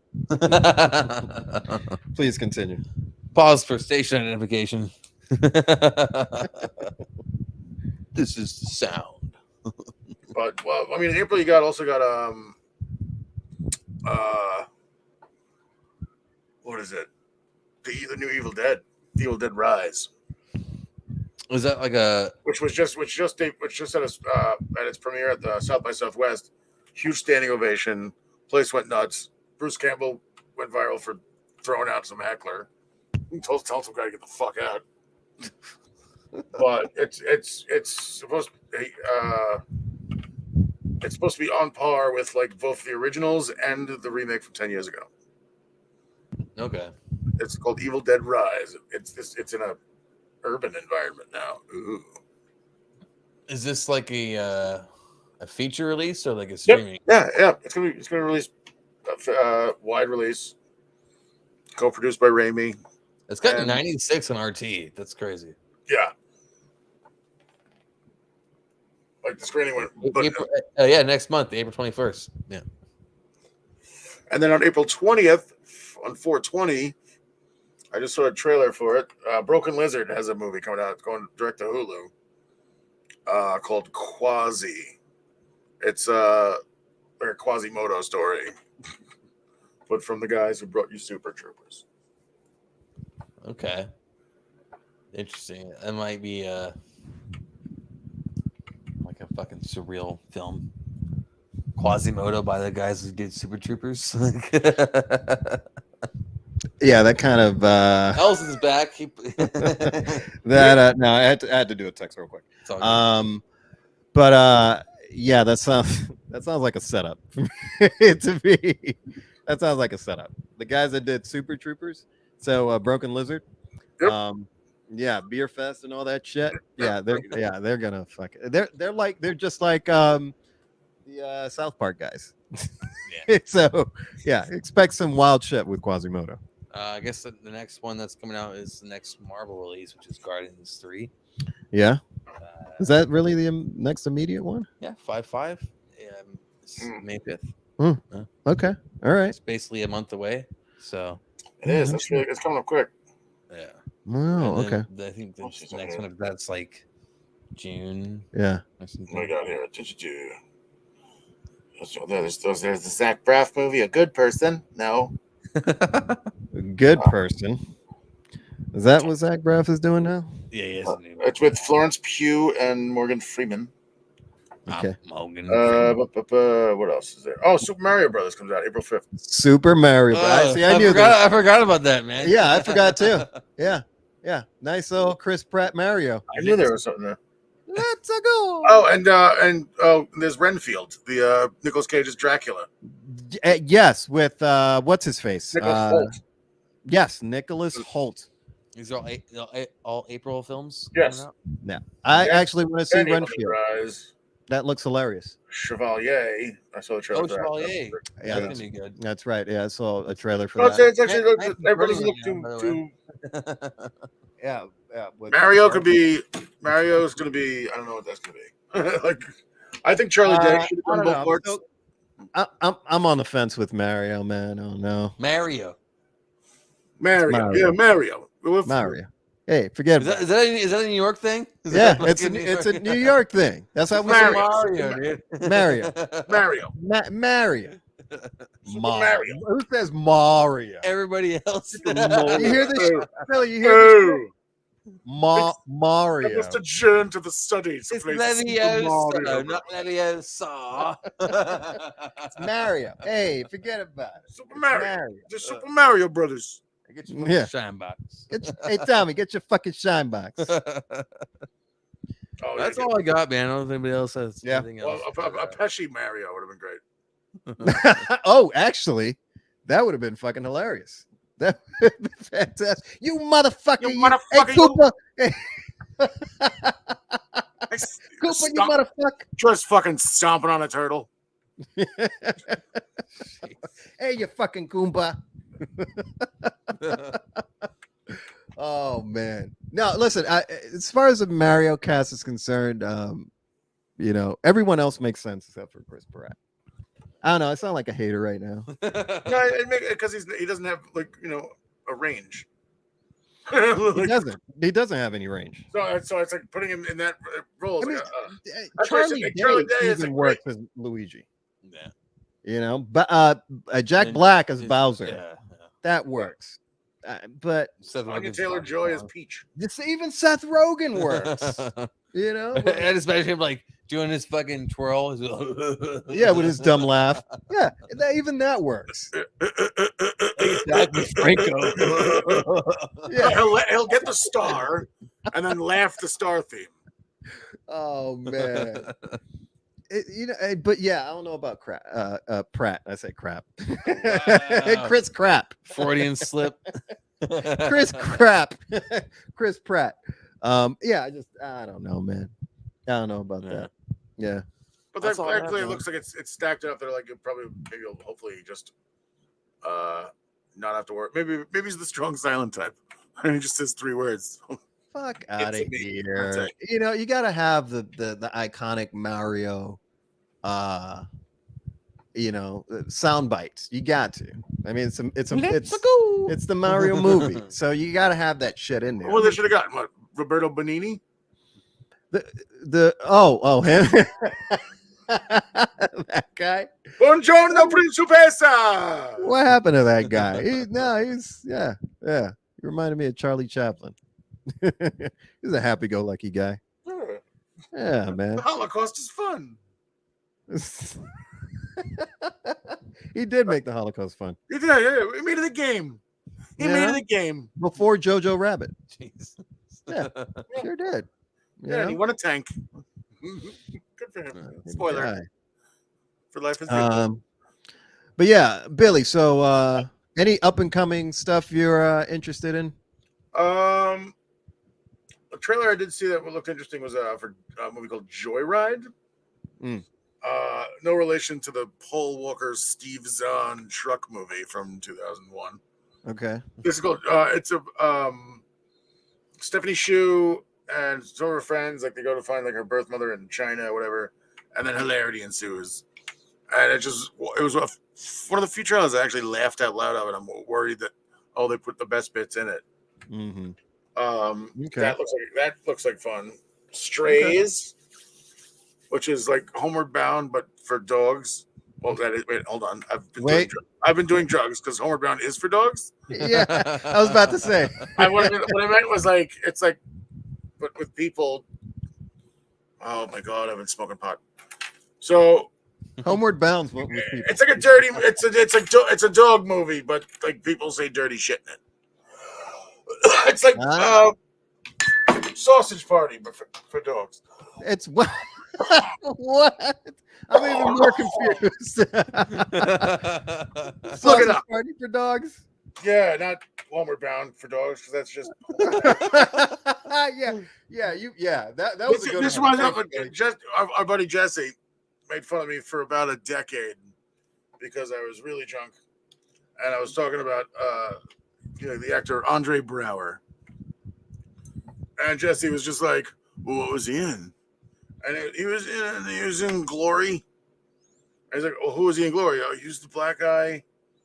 And then Jesse jumped on me. He's like, "Oh, he was the black guy in Glory." Oh, okay. Now I know. Now I remember. Yeah. That's why you didn't like him. That's why you didn't like the guy. So it was kind of funny. Anyway, yeah, Super Mario. Okay, so like, sorry for that. So wait, so Strays and Joyride. Yeah, Joyride looks funnier. Joyride looks like it should be like it's from, I think it's from the director of Crazy Rich Asians. Oh no shit. Okay. Yeah, because it has Asian elements, so they kind of go back to the Far East. Okay. Interesting. Adele Lim. Yeah, played by Cherry. Yeah, Cherry. That's it. Just Cherry. What in the fuck kind of name is that? That's a why name? she goes by Cherry. Is that a name or an alphabet? Cheva Prava Dimtrong. Holy crap! Okay, Cherry Cheva Dumrong. I don't. Cherry Cheva Dumrong. She's on Family Guy. Oh, don't act like you knew who she was. The fuck out of here. I swear to God, I'm double checking it right now. I am. Yeah, because you watch Family Guy, you see that long ass name. Produced by Seth Rogen and Evan Goldberg. Oh, wow, that's interesting. So that's the original duo of Rogen's films. So, yeah, I know. Yeah, that's interesting. Yeah. Okay. Well, they're nice. Nice. They're producing this kind of stuff. That's cool. Starring Ashley Park and Cherry Cola. Oh, sorry, Sherry Cola. Yeah, and then meanwhile, Billy's coming up here like, oh, he went to school with her. Sherry sugar like an bum bum. Like what? What? Sounds like a fucking like not to. I would have said. Yeah, right. What? Oh, Cherry. Yeah, Cherry. If you go on IMDb, you click on her link, and then you click on it, and it'll say "and Family Guy." Yep. Cheva Prava. Cherry. First thing on her page. Cheva Prava Dumrong is known for Family Guy 1999. No kidding. Yep. Well, all right. Yep. Shit, I didn't know that. And I also distinctly remember listening to Family Guy DVD commentaries where they pronounce the name. So eat my bowls. No shit. Okay. All right. Nice. Stand corrected. All right. Well, listen, the only thing I'm interested in watching right now is John Wick. And that's it. And let's see how this the Mandalorian pans out. Yeah, we have this is episode 4. 4. So we have 4, yeah. more. Mm-hmm. 8. They usually have 8, so they'll probably end. Is it 8? Yeah. Will they end in time for May the 4th? Maybe it's 9. Yeah. Mandalorian. I don't know. Anyways, I don't know. So we'll see. We'll see, man. Yeah. Like I said, last week's episode was a bit of a filler episode with the scientist.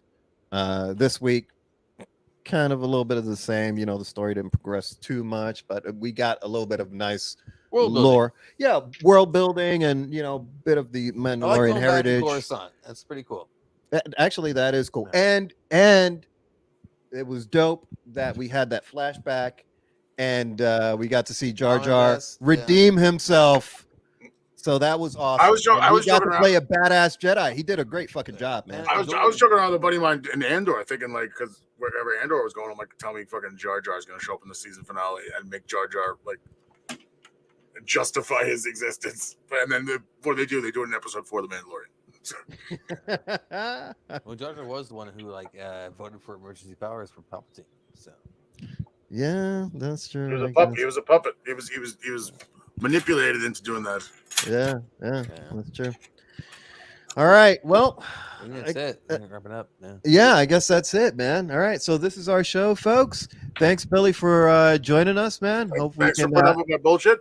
Yeah, man. No, this is great, man. That was fun. The first official guest. Yeah. Oh. Yeah, first official guest. Oh, yeah. Well, I'm still trapped here, so if you need me to pop in for another special occasion, we would. Couple weeks. We would love to have you again, man. That'd be great. I'll come after Guardians. All right, cool. Yeah. You get a chance to soak up a couple of more films, a couple of more shows, more news, and all that. All right, sounds good. Cool. Sounds good. All right, everyone. Until next time. All right. Peace.